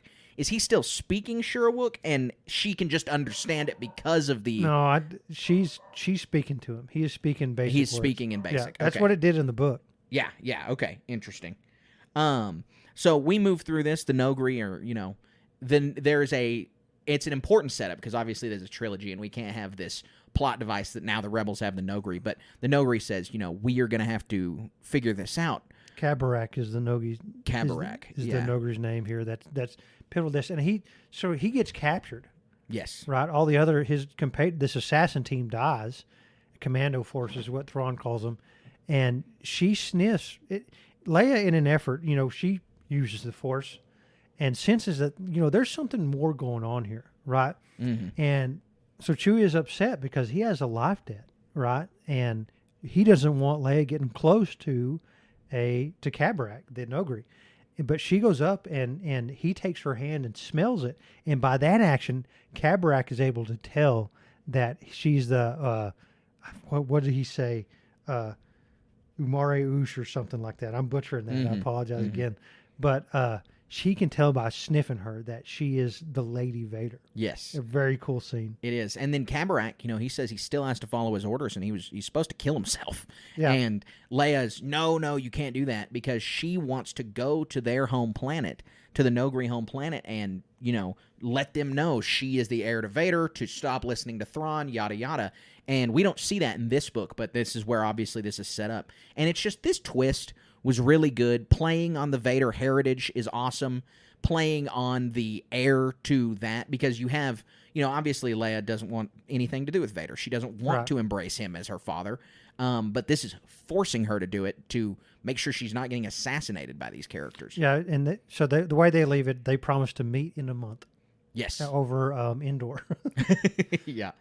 And so then we move on, and we're back to Merker, and Mara and Luke are together, and this is where we get the Mara's Emperor's Hand reveal. Like, she explains everything, and it's pretty unexpected, and it's a really, really cool twist. Yeah, she has in her possession Luke's lightsaber, and they crash in the forest. Luke makes a calculation error, I guess, or something, trying to fly away, and his skip ray blast boat crashes. And she crashes into him as a result because she didn't expect that to happen. And so they're off in this forest a ways, and there are predators out there that I forget the name of those, and he's like, you need to give me my lightsaber. I promise I won't hurt you. And she's like, whatever.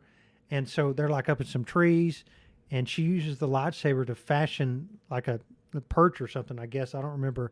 But she shows an adept skill at handling a lightsaber. If Lando were to pick up a lightsaber, he'd probably be pretty ineffective. The obvious is Mando hurt himself with that darksaber, right? But here, she's able to be extremely effective with that lightsaber. It's really cool to see. It is. No, it absolutely is. And so the events on Merker wrap up with Luke leaving Merker, with being released by Talon Card, if I remember correctly. Yeah, they make their way through the forest to a city. They come across some stormtroopers who are out searching, and I forget the exact, but like it's kind of like the Harry Potter scene where he had a swollen face, so they didn't recognize him. Right? It's hilarious to think of. Right. And so like they make it to the town, and I want to say that because R2-D2 is with them, he sends a message to Luke's X-wing. Han Solo finds the X-wing and is able to see it, and so Han Solo picks Luke up. Yes. At the next town. And over. Card is at an impasse that he's got to let him go basically wash his hands of the situation, which he knows is going to bring Imperial retribution on him, on Merker. And Thrawn shows up in the midst of all this, there's not enough information there for him to put stuff together. Card tells him, "Oh, that's just a disgruntled lieutenant. He's going. I'll take care of that." And that's how the Empire comes across him. But there's, like Luke doesn't go kill everybody, I don't think, but they just trick him, right? Yes. Not a mind trick either, because it's Lamari around. It's Jedi ingenuity is what's able to get him out of his little trap. Right. And Thrawn is none the wiser. They pulled the wool over his eyes on this one between Card and Han. That's what it took to do it. Yeah. Right. Took a team of all these really cunning folks. And here we come to the climax of the book, because everyone heads to SWSC, which is a shipyard, and this is Thrawn's major offensive. Like, this is his move. Right. Stole mole miners from Lando, gonna go attack SWSC, gonna render the New Republic shipyards inoperable, essentially. Well, I thought he was going to steal the ships. Yes, yeah, that also. Yes, actually, you're right. It is steal the ships. It's a combination. It's both. It's Thrawn take them would do and then both. destroy. Take them and destroy. And so this was where the cloaking device from the beginning of the book comes into play. And so there's a freighter coming in, and the Republic scans it, and it says, "Oh well, it's empty. It's no big deal." But then in the next moment, mole miners jump out of this thing. And go into the cockpits, and there's special space armored stormtroopers who are able to take some of these over. And through the efforts of Luke and the gang, minus Leia, are able to. And Wedge is involved in all this stuff. Yeah, for some reason, Rogue Squadron's on SWSC, and so they're able to rally and defeat Thrawn. Right, and it's also through the use of the Force. Or Lando had to be there because it was something. I forget exactly what it was, but. They shut the mole miners off because Lando was there. Yes, yeah, because he was able to do a remote kind of shut off. And so the real reason for this whole culmination of the battle, and the good guys win at the end, is that, it's Thrawn's proving ground. This is really, this book is A New Hope. It's we get the advent. It's not beat for beat. It's not like it's the same story, but we do get the success at the end, as is the Star Wars trilogy tradition, that the first one is you're all happy and there's a success, and the second one is a defeat. And they suffered a minor defeat in between of Thrawn stealing all the mole miners from Lando. Yes, exactly. And so we're able to really wrap this end of this story up in kind of a nice bow, but know that more is coming. Because Thrawn's not gone. No one's been killed. There's not been any major players taken off the board. It's just going to be a new situation coming up. And so much of this is a really good, super in-depth, high-quality development of characters. Yes. Sabath, Mara Jade, Card, Thrawn, Pelion, all these different aspects, and even more, and then that supplements the next adventure for all of the characters that we love. They're all in here: Lando, Han, C-3PO, R2-D2, Luke Skywalker, and they have an amazing adventure. It's not something casual either. Luke spent most of the time in this book unable to use the Force. Yes. When he lifts off the planet, it's like, I forget the exact way to describe it, but it's like breathing life back into him. He's able to sense what's around him. He had one hand tied behind his back the whole time. Yeah, no, that's a perfect analogy for it. And that's the way Luke really feels about it. And so having this whole situation for Luke here was really good, because we got to see Luke. This is the same Luke that we had in the original trilogy movies, and that not a full Jedi. At least in those he has some Force ability. Here he has none. And so it's a really good kind of callback to the way that Luke behaves, because he's not just a Jedi. Like, Luke's character is not, I am a Jedi. And he's not, my character is, I'm a Jedi of the Old Republic. Like, Luke is a unique character. And in the Legends continuity, he starts a unique Jedi Order. And so all of this story really supports that direction, and that Luke... This is before the concept that Jedi couldn't have feelings. This is before the concept that Jedi couldn't be married. All of this stuff is before that concept. But Luke is a caring individual. He has friends. He has attachments. He has all of these things. And so this story really is showing all of those aspects of his character in a lot of different ways, and showing his compassion even for his enemy like Mara Jade. And it's just a story beat that continues to get hammered. Yep. But, man... It really is a top-notch book. I mean, it truly, if you listen to this podcast but you haven't read it, I mean, Colin and I glazed over this story. There is so much to talk about. There's so much to do. You guys really, really have to check this book out. Yeah, and Thrawn is what this is about. It's his establishment. Mm-hmm. It's establishment of his genius, establishment of his capability, and it's not and what his network is capable of. You know, and Sabaoth is a buttress to that. All the other Star Destroyers are a buttress to all that. And Pelion is there. I mean, he's the one who executes the orders and all this stuff, right? So to see the intricacies to way which Thrawn operates is phenomenal. Yes, it really is. Zahn did a wonderful job of putting these characters in here, introducing new characters, hitting the beats that the original trilogy movies hit in the same ways, but in a new and unique feel among all of them. They did a really, really good job with this book. I think that every Star Wars fan should pick this up. It's not canon anymore, but so many of the concepts that we've talked about are going to be introduced in canon, have already been introduced in canon, or, like we said, the concept of the dark side cave balancing the light side. Right. These things are introduced in these books. This is really a way to peek into Star Wars history and see how a lot of the elements that we have in canon developed today. Especially if you're anticipating the Ahsoka show. There's going to be so much to talk about that we cross over and reference from these books. And obviously they're not going to be 100% overlap. That would be, Right. They can't do it literally. Not even possible. Yeah. Yep. But to see what influences are there that Filoni and Favreau, or just Filoni, right, that Filoni puts into this is going to be so fun. What is Baylan Skoll? Is going to be some power, because there's just so much to all these characters. We're just tip of the iceberg. Mm-hmm. In these next books, it really opens up cans of worms on what these characters are capable of. Sabaoth is scary. Yes. And another thing that mentioned is this isn't actually Sabaoth. This is a clone of Sabaoth. That's not mentioned in this book, though. It's mentioned in the Wikipedia thing. In the Heir to the Empire book? I think Thrawn kind of mentions it to Pelion. I don't think they do. I thought that was a Dark Force Rising thing. Really? I don't. I think that reveal is saved. I know I'm for pretty sure it's in the saved. next book, and we can. But the thing is, it's like, well, let's put it this way: at the very least, Thrawn knows something's up with this guy, right? And it gets way worse in the next books, and that leads into the third one. Right. And I'm not finished with that one yet, so I know what's going to happen though, just from common knowledge, common Star Wars knowledge, right? But still, what my point is like, this is the introduction to a really phenomenal set of books. Yes. No, it absolutely is. It really... And it only gets better. This book, I mean, it hit a ton of perfect strides, and there's a reason that this book is so beloved. There's a reason that it's celebrated among Star Wars fans. There's a reason that this is what they're adapting to put on the screen, and it's not a one-for-one adaptation, as we keep saying.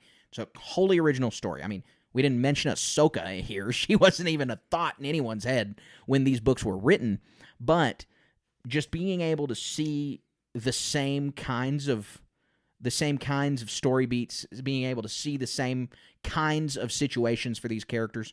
Really, as George Lucas says, it's poetry, it rhymes. These books are going to rhyme with the new show, and you're going to want to have this knowledge going into the new Ahsoka This show. is going to be the closest we get to a fantasy manifest, right? Timothy Zahn's fantasy of these characters. Right. It's Thrawn, that's the basic stuff, but Baylan Skoll's directly tied to George Sabaoth. Mm-hmm. Yeah, They're you not can't gonna really do the say same anything thing, different. Yeah. But I mean, they look the same. Yep. White hair, white beard, and so I mean, those parallels are there. Yeah. You can't deny it. And so the fun thing is going to be what is Balin Skull going to do. It's going to be fun. It is. It's going to be a lot of fun. And we had a lot of fun doing this episode with you guys. We hope you enjoyed it, and we hope that you will check out our next episode on the Dark Force Rising book. That's the second one, the sequel to Heir to the Empire. It's already been a lot of fun for us to read through it. Me again, Colin, for the first time, and we're super excited to talk about that with you guys next week. It only gets better.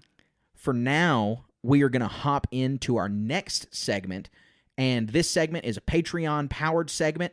Our patrons make this possible, where if you are at the Jedi Knight tier or above, you submit a question to us, and we will answer it here on the show. Star Wars related, Lucasfilm related, in the news, in the real world, whatever, we're going to answer it. And so, without further ado, let's hop right into how the Force works. That's not how the Force works. All right, Colin, so this question is from our Patreon subscriber, Loaf, and he wants to know a question that a lot of Star Wars fans want to know. A lot of people have been scratching their head about since 2015, and that is, how did Maz Kanata come into possession of Luke Skywalker's lightsaber? It's pretty simple, isn't it? I mean, at the bottom of Cloud City, and Ugnaught found it, and trader here, trader there, Maz Kanata found it. Yeah, no, you're not basically far off at all. So there's got to be some background to this. The reason Love's asking this question is because there's a really big, it's not a plot hole, but there's a hole left by The Force Awakens by a line of dialogue from Maz Kanata, because we see in that movie when Rey comes across Luke Skywalker's lightsaber, she freaks out, has a vision, blah, blah, blah. Finn asks Maz, how did you come across this? And Maz famously says, that's a story for another time. And then never again does this get mentioned. It doesn't, we don't know at all really how Maz came across it. And I understand that in secondary media, in comics, in books, in all of this stuff that we love, we just spent a whole episode talking about books, that we are told how this happens. But the real big issue of that concept is that the question was asked in a movie and It wasn't answered in a movie. It's not, you can't really expect Star Wars fans that are going to the movie theaters. You can't even have a base expectation that they went and saw the TV shows.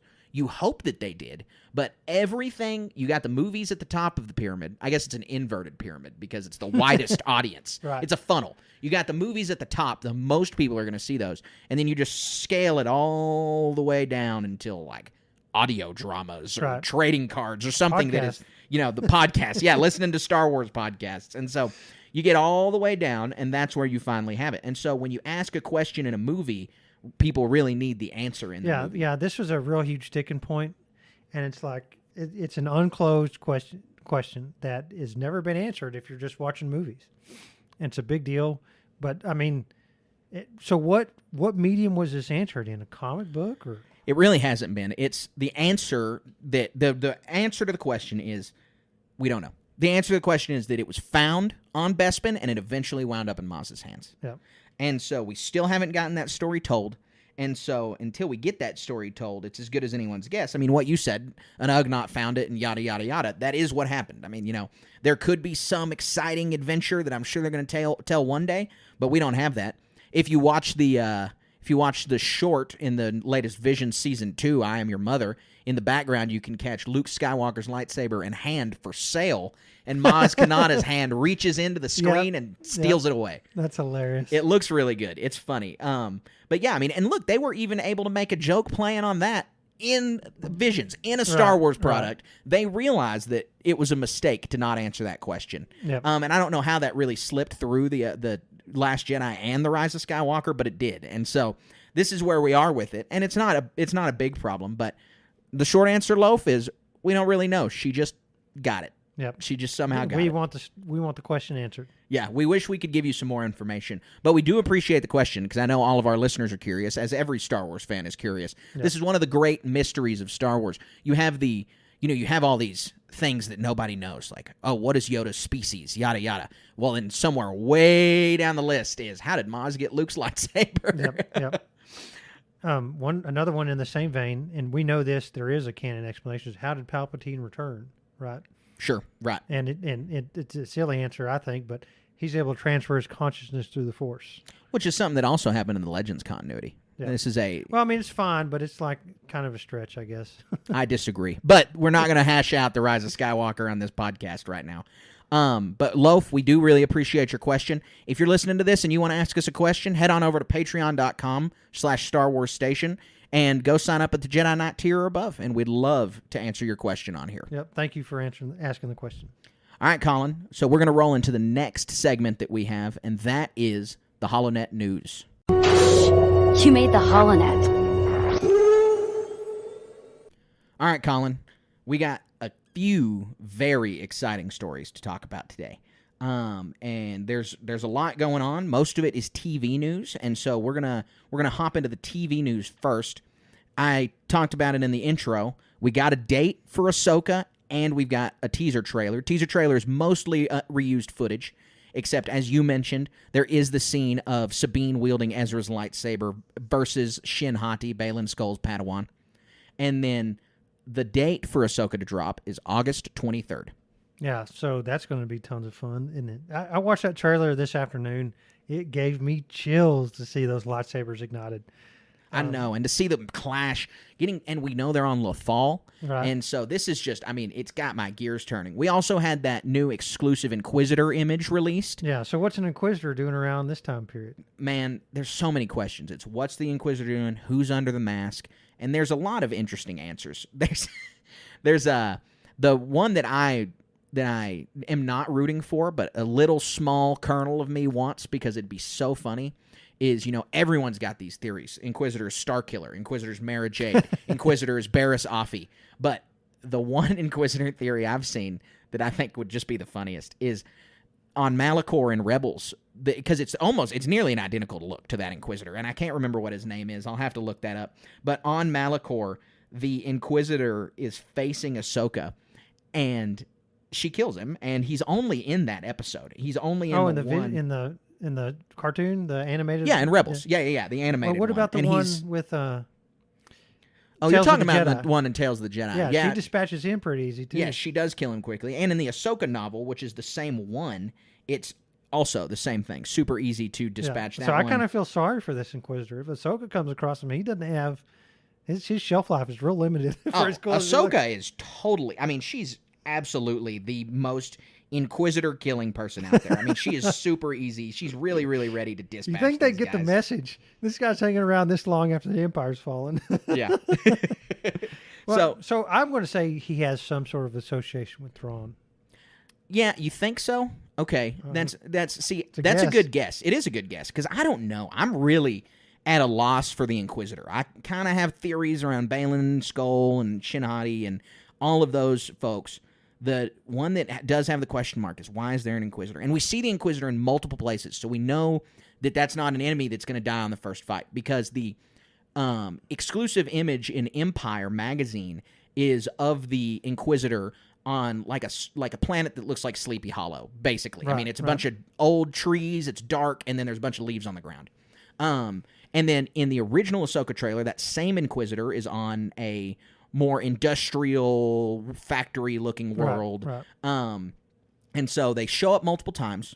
Like I said, if it's the eighth brother from Malachor, I'd laugh so hard. She killed him once. He looks the same, and everyone has all these grand theories of who this person is. And so if it's not that, and it is just some random guy, it would be funny. I hope it's not the case. I'd like it. And honestly, there's the four that I keep seeing batted around are the four that are worth exploring. It's Ezra Bridger, which I don't believe that's the case, but that could be scary. it. Brainwashed, works for Thrawn, Inquisitor, wouldn't be the craziest one in the world, but it's the one I hope is not the case. Right. But we still haven't seen him. Then Starkiller. That one is... Yeah, that's kind of silly. I'd love to see Starkiller canonized, and you could make a really interesting beef between the two, being Anakin's apprentice versus Darth Vader's apprentice. Right. But a lot of people don't want to see that because, they say canonizing Starkiller, one, you do have to way underpower him. He cannot be the same as in the Force Unleashed video games. Right. But people say underpowering him would change his character fundamentally. I don't know if that's the case. But regardless, that would be a risky canonization. The next one is also a risky canonization. If it's Mara Jade, you canonize Mara Jade, but there's zero opportunity for her to ever marry Luke Skywalker, and I think a lot of fans would be upset. Yeah. And so I don't even know if it would be worth introducing her. Especially, I mean, she fits into the Heir to the Empire story, as we've talked about this whole podcast, but does she fit in with Ahsoka's story? It sounds like all three of the other characters probably would fit better. And then Barriss Offee, right? And then Barriss Offee, which is the one I'm rooting for. That's the one I hope it is. Yep. You know, we've got that plot line. It's been hanging since the Clone Wars. I know it's going to get answered eventually. This person has a pretty delicate frame, so it's probably a female under the mask. And so I think that it's Barriss Offee might be the best estimation. I'll put my money on that. Yeah, I think I will too. So that's our Ahsoka news. Also in the TV news vein is that Acolyte has finished filming. Completely done. You know, there's no writer's strike problems or anything like that because they were so far into production by the time that happened. And so we can expect it beginning of next year. Yeah, and that's going to be great. We're going to roll from Ahsoka into this. No. Ahsoka into Skeleton Crew. And Skeleton then Crew. into Ooh. Acolyte. Well, I read We this have no wrong. news on Skeleton Crew, but yeah, it'll be Ahsoka, Skeleton Crew, Acolyte. Okay, well, that's what I meant, Skeleton Crew. There's so much stuff, it's getting lost in my head. So, yeah, the Acolyte. We've talked about this a ton. So looking forward to this. Yeah, Dark Side show. It's going to be good. It's just exciting. We can pop the champagne. It's done filming, and it's on the way. I want to hold you to that. I want to literally do that now. Pop the champagne. The last bit of news is some Star Wars tabletop gaming news that I know actually some friends of ours, listeners of this podcast, are really excited about. I'm also excited about it. I'm a little tentative on if I'm going to play, but I think I want to. And that is Star Wars Shatterpoint, which is a Star Wars skin, basically, of the game Marvel Crisis Protocol, which is a tabletop game about Marvel characters, has been released. It's out. You can go pick it up. It's set during the Clone Wars right now, but they have very near future plans for it to also be set with during the original trilogy era as well. Yeah, so I do want to play this game. I think we're going to have to go in and split a box set. I saw this and the price was like, oh my goodness, wasn't it $150 or something? I didn't look at the price. I'm sure it's expensive. All the gaming stuff always is. You know, for the X-Wing box set was $40. Yeah, that's a good starter price. But you can't play a full tournament game with that. I think you can play a full tournament game with this box set. Right. And so let's go halvesies on this thing. I think it'd be fun. Eventually we're going to have to buy our own, right? Right. I would be interested in that because I worked out this concept while thinking about this, in that when I played Star Wars X-Wing, I played the Rebellion. Now that we play Star Wars Legion, I play the CIS. Well, in this game, I'm most interested in playing the Republic. And so I think if I get Shatterpoint, I want to play the Republic, and then that means I have to start playing Star Wars Armada and play the Empire. So in every one of the Star Wars miniatures games, I play a different faction. So despite the price and any reservations somebody might have about this comes with an insane amount of miniatures that most starter sets don't come with. Let me count this right fast. 1, 2, 3, 4, 5, 6, 7, 8, 9, 10, 11, 12 different. And it's actually more than that. There's 2 clone troopers, 2 Mandalorians, 6 battle droids. Oh my goodness! 2 super commandos, and then a bunch of individual in the starter set. In the starter set. Wow! So really, you could go on this with you and your 3 best friends to play these 3 different factions. You know, you got Mandalorians with Bo-Katan Kryze and Gar Saxon. So that's really 2 factions. You got Ahsoka. You got Anakin Skywalker. Asajj, Lord Maul. I think there's a lot going on here, depending on what you want your that's super what you want your faction to be. And this game is unique in that all the other games are hyper realistic. They take animated characters and give their realistic interpretations of them, and put them on the tabletop. This game is actually the animated portrayals. The figures are based on the animated versions of the characters. Right. Go out there and Google this game and look at the stuff. In all these cases, you're going to have to paint the miniatures, I think. Yes. And I bet once it's out a little while, if you want, you go on eBay and buy them already pre-painted.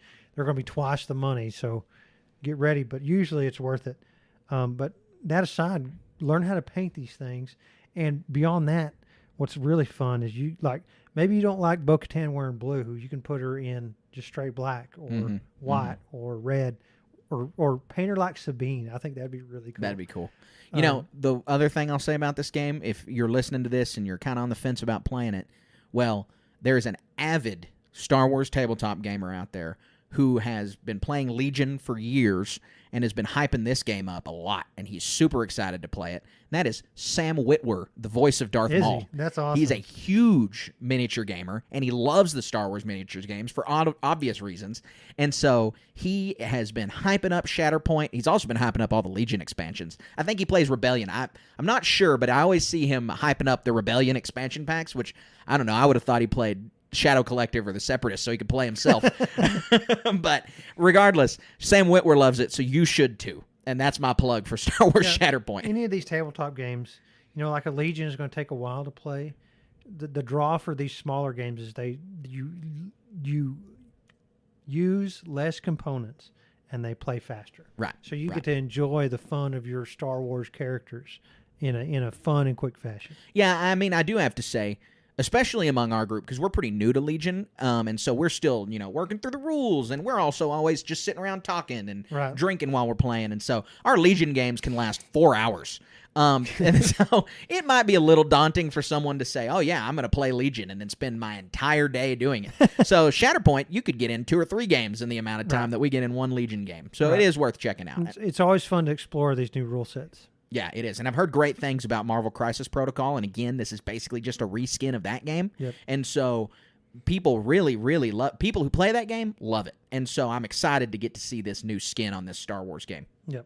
All right, Colin, that wraps up our HoloNet news segment. And so now we are going to roll right into our Star Wars moment of the week. We would be honored if you would join us. All right, Colin. What is your Star Wars moment of the week? So if you're a regular listener of this podcast, it's well established. I have 2 young children, and it's a magical thing to get to share Star Wars with them. And so here's a life pro tip, Carter, for when you have children.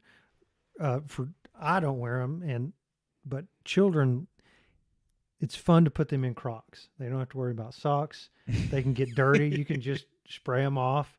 I mean, because children, they're rough and tumble. They can get pretty nasty sometimes between sweat and feet, and Crocs are durable. I think they look silly personally. You're not going to catch me in a pair. But the Crocs mafia, there's some people out there that love Crocs. Yeah. Honestly, I think objectively, I'm in the minority. I bet they feel amazing. I don't own a pair either. Yeah, you can put them in sport mode, but bar none, it's a no-brain thing for kids to just slip on their feet, go about their day. So being children, what they get to do is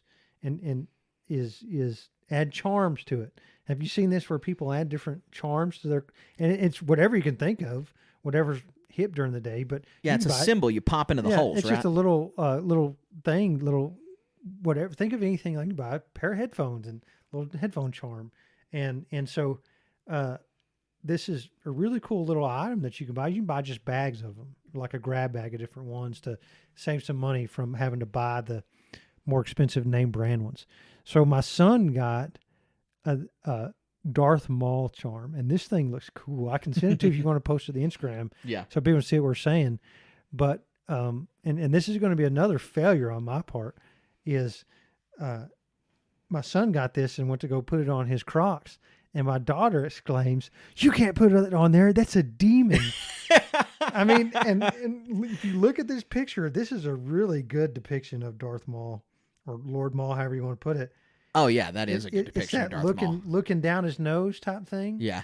And so with the way the elements of this little plastic device has come together, his facial tattoos and horns and yellow eyes are extremely prominent. And very vivid. Yeah, very vivid. I do not fault my daughter at all for thinking this looks like a demon. I fault myself for not teaching my daughter who these characters are. Right, because she's the older one, so she needs to know. In my defense, I'm really trying to make an effort to get my children invested in this property so that they care about these characters. Mm-hmm. And I don't want to thrust them into such a deep and overwhelmingly cool character that Maul is without due diligence. Right? Yeah. So take that for what it's will, but it was a hilarious story that that you're going to put a demon on there. You can't do that. That is He, funny. I mean, that's what he looks I like. mean, he's channeling the dark objectively, side by putting Yep. him on there anyway. That's great. That's great. My Star Wars moment of the week was one I was actually pretty happy to have accomplished. I've been famous on our Twitter for complaining about this very thing, in that I don't read comic books anymore. I used to be an avid comic book collector. I have 1,000+ comic books. I was a regular Star Wars reader, regular Spider-Man reader, multiple comics, and I just stopped basically because of space. I mean, it just eventually you just have too many. And so I stopped collecting comic books, and I told myself, I would catch up on the Spider-Man issues by reading them online. And then the Star Wars stuff, I still wanted the physical copies. And so I have my Star Wars bookshelf, and I was like, oh, I'll just start doing trade paperbacks and omnibuses. And so I'll be able to collect them that way. Well, most of the time I default to omnibuses because they're bigger, they look really nice on the shelf, and they look like a book next to other books. Right. And so if it's an ongoing series, then I'm going to collect it in an omnibus. Darth Vader, Star Wars, yada, yada. Well, the other books that come out, the limited runs, things like that, I collect as trade paperbacks. And so I wait until comic books are printed in trades to pick them up. And so I'm usually months behind on stories. So if people are talking about what's happening in Star Wars comics on Twitter, I'm not in on it until they make it a trade. And so I was very, very pleased that they recently made the first half of the Star Wars The High Republic Phase 2 comic book, Balance of the Force, a trade paperback, came out this month, just a few days ago. So I went and picked it up second day after it came out, and I just blazed through it. And in Phase 1 of The High Republic, I really loved the novels. I mean, I loved all of it, but the novels were the highlight. This comic here is super quality. I've really enjoyed the young adult books for Phase 2, and now the comic for Phase 2. And so I think that my preferences have changed a little bit. In Phase 1, it was all about the audiobook and the adult novels. Phase 2, I think the stars that are really shining are the comics and the young adult novels. And so this one is by Cavan Scott.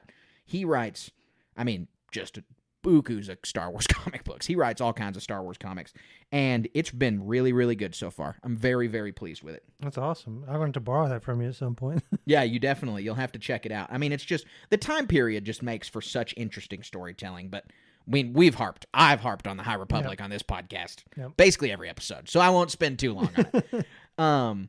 But all right, Colin, I think that wraps up our Star Wars moment of the week, and so subsequently that wraps up our podcast for this week. Hey, this has been a great episode. Read the books, man. Thrawn trilogy. Read the Thrawn trilogy. The audio books are voiced by Mark Thompson. Fantastic, fully produced as they all are. As they're walking through a ship, you hear ship noises. When lightsabers are ignited, they ignite. Fun. It's amazing. They're so fun to be part of.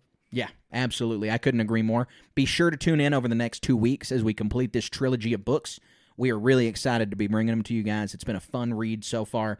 I'm on the last one right now, reading through it. And so we are going to be done, and we're going to be ready to bring those to you over the next 2 weeks. So be sure to listen. Colin, I think that we're going to do our regular sign-off, but we're going to start our regular sign-off with you because you have been doing something really, really exciting lately. We've got a new station project that you're working on that I'm not really much involved with other than just giving you a little bit of advice here and there when requested. So tell us about your new station project. Sure. So I play an immense amount of Warhammer 40K, and as this Star Wars is a hobby, such as Warhammer is, and I talk about it a lot with friends, and a lot of my mind cycles are tied up in how better to play the game. I figure, why not start making content for Warhammer? And as such, with Star Wars.station, so begets Warhammer.station. And I'm mainly focused on 40K. I might put some stuff in there about some other products they do. But I'm going to put out YouTube videos. I'm going to put out little shorts for Instagram. And I'm going to put some content on TikTok and Facebook. And I guess everywhere else that I can get this stuff to stick to try and grow an audience. And the opportunity, Warhammer's not as big as Star Wars, but I personally believe it has a potential to be. the universe is just as big. There's probably the same amount of alien species, if not more. But in this one, they all violently fight each other. And that's something I enjoy a lot. And the tabletop aspect is so fun. And like the biggest news on this thing is Henry Cavill's wanting to do a series on Amazon. And so I think once that hits the ground, it's going to really explode. I want to be part of that conversation. And so Warhammer Stations is my journey into that. Well, and a new version of the tabletop just came out, right? And so Right. you're striking while the iron's hot. It's on the verge of coming out. At the end of June is when this thing is going to drop. And I'm attending a very large tournament in Dallas at the end of July. So I wanted to post a bunch of content from that. And this thing is a roller coaster ride. That's way up in the air. It's so fun to see that community and how it develops and what everything goes along with that. You know, interacting with other players, playing competitive game, playing narrative games, delving into the intricacies of each faction, how they work not only on the tabletop, but also with the lore that governs how those factions work. And it's way in depth. I'm going to get into all of it on our YouTube channel and wherever else I can put that. But on our Discord, you can engage with me personally anytime you want. Yeah, no, you guys all need to check it out. We've got the Warhammer section on the Discord. Go follow this new project. I'm super excited about it. I'm not a Warhammer player, but I'm going to be following. You might be after this. Yeah, maybe I will be after this. And so everyone go check that out. We're really excited to be rolling out something else under the Station Media brand or whatever we call it. And so we're super excited about that. And so I can't wait to see you make all that content, Colin. We're on the verge. I've made some videos. It's not something, learning the process of cutting together videos and having intros and all this stuff, but I'm putting a lot of effort into it. No holds barred on this thing. And the content, Carter's already seen some of it. I think he can vouch for it a little bit that it's pretty decent. And it's going to get there. It's going to be fun. Yeah, no, it's really, really exciting. I can't wait. Other than that, we thank you guys so much for listening to this podcast. We thank you for tuning in here to Star Wars Station. We love bringing you guys content, and we're going to keep doing it. But the best way that we're going to be able to keep doing it is if you guys continue to show us your love and support. Because Colin and I, we feed on that. We love when people reach out. We love seeing the reviews. We love the community that we're building here. And so you guys need to go check us out on all of our social medias. We're over on Instagram at starwars.station, just posting memes daily, thoughts on our stories. We post, if you want to interact with us the most, it's over on Instagram. We're on a bunch of socials. The Discord's popping, the Facebook group's popping, the Twitter is popping, but the main place to check us out, other than this podcast, is over on our Instagram at starwars.station. But if you like not the spoken word, if you like the written word, go check us out on Twitter, because that is way more Wild West Star Wars Station. Right. That is Carter sitting at his desk thinking about Ewoks, and you're about to get 16 tweets about Ewoks in a row. And so you guys have got to go check us out over there at SW_station. Right. And then we have Twitch also. There's not a whole lot going on. It depends on my personal schedule. You know, I'm going to do a bunch of I'm going to paint minis on there. I think what I'm hoping is that the Warhammer evolves, doing some live games on there. That would be a lot of fun, or just live discussion with viewers. Because I have no problem showing my face on the screen, and I love connecting with fans. And I think all these other mediums are really fun to do that. Yes. No, you guys have to check out the Twitch. I stream Survivor on there. Anytime I'm going to be picking up Survivor when I'm working on 100% over the next 6 years, then you guys will be able to check it out. There's a lot there. of gaming content coming down the pipe. There is a lot of gaming content. We talked a lot about it in our news segments, and some of it doesn't rise to the level to put in the HoloNet news, but there's a lot out there. Yes, there is. So check us out on Twitch, like Colin mentioned. Also, check us out on our Facebook group and on our Discord. We have a Facebook page, Star Wars Station. Please go like and follow that. But we also have a Facebook group. This group and the Discord are where you can really get involved with the community. Like, this is where we have, multiple people on there daily, sending memes, talking about what comes to mind. We've got on the Facebook group, We've got constant memes and posts and discussion on the Discord. We've got constant memes and posts and discussion, not just on Star Wars, but in Marvel and Godzilla and 40K and Harry Potter and all of these different things. And so, really, guys, you really, if you're not there, you're missing out, because it's a great way to engage with Station Nation. And finally, what I would personally say is the best way to engage with Station Nation is to go check out our Patreon. Patreon.com/Star Wars Station. We've got so much stuff on there, guys. We've got from the $1 tier to the $100 tier. And each one of these, I think, is loaded down with rewards. You get the higher tier, you still get all of the rewards from the tiers underneath it. So by the time you reach the $100 tier, fun fact, you get 3 t-shirts. Yep. And so you have all kinds of stuff on there. But if you don't want to shell out $100, which I guarantee most of our listeners aren't doing, any amount helps. For $2, you get access to the RPG. For $11.38, you get to help us craft new characters for the RPG. You get to listen to our exclusive ARC Troopers podcast, which is a shorter form podcast that we do where we talk about our favorite arcs of Star Wars and our favorite episodes of Star Wars TV that we haven't been able to do. Right, we weren't making the podcast, years ago when the Clone Wars was coming out. So now we get to pick and choose and only talk about the best Clone Wars episodes, and we don't have to talk about D Squad for 3 weeks straight.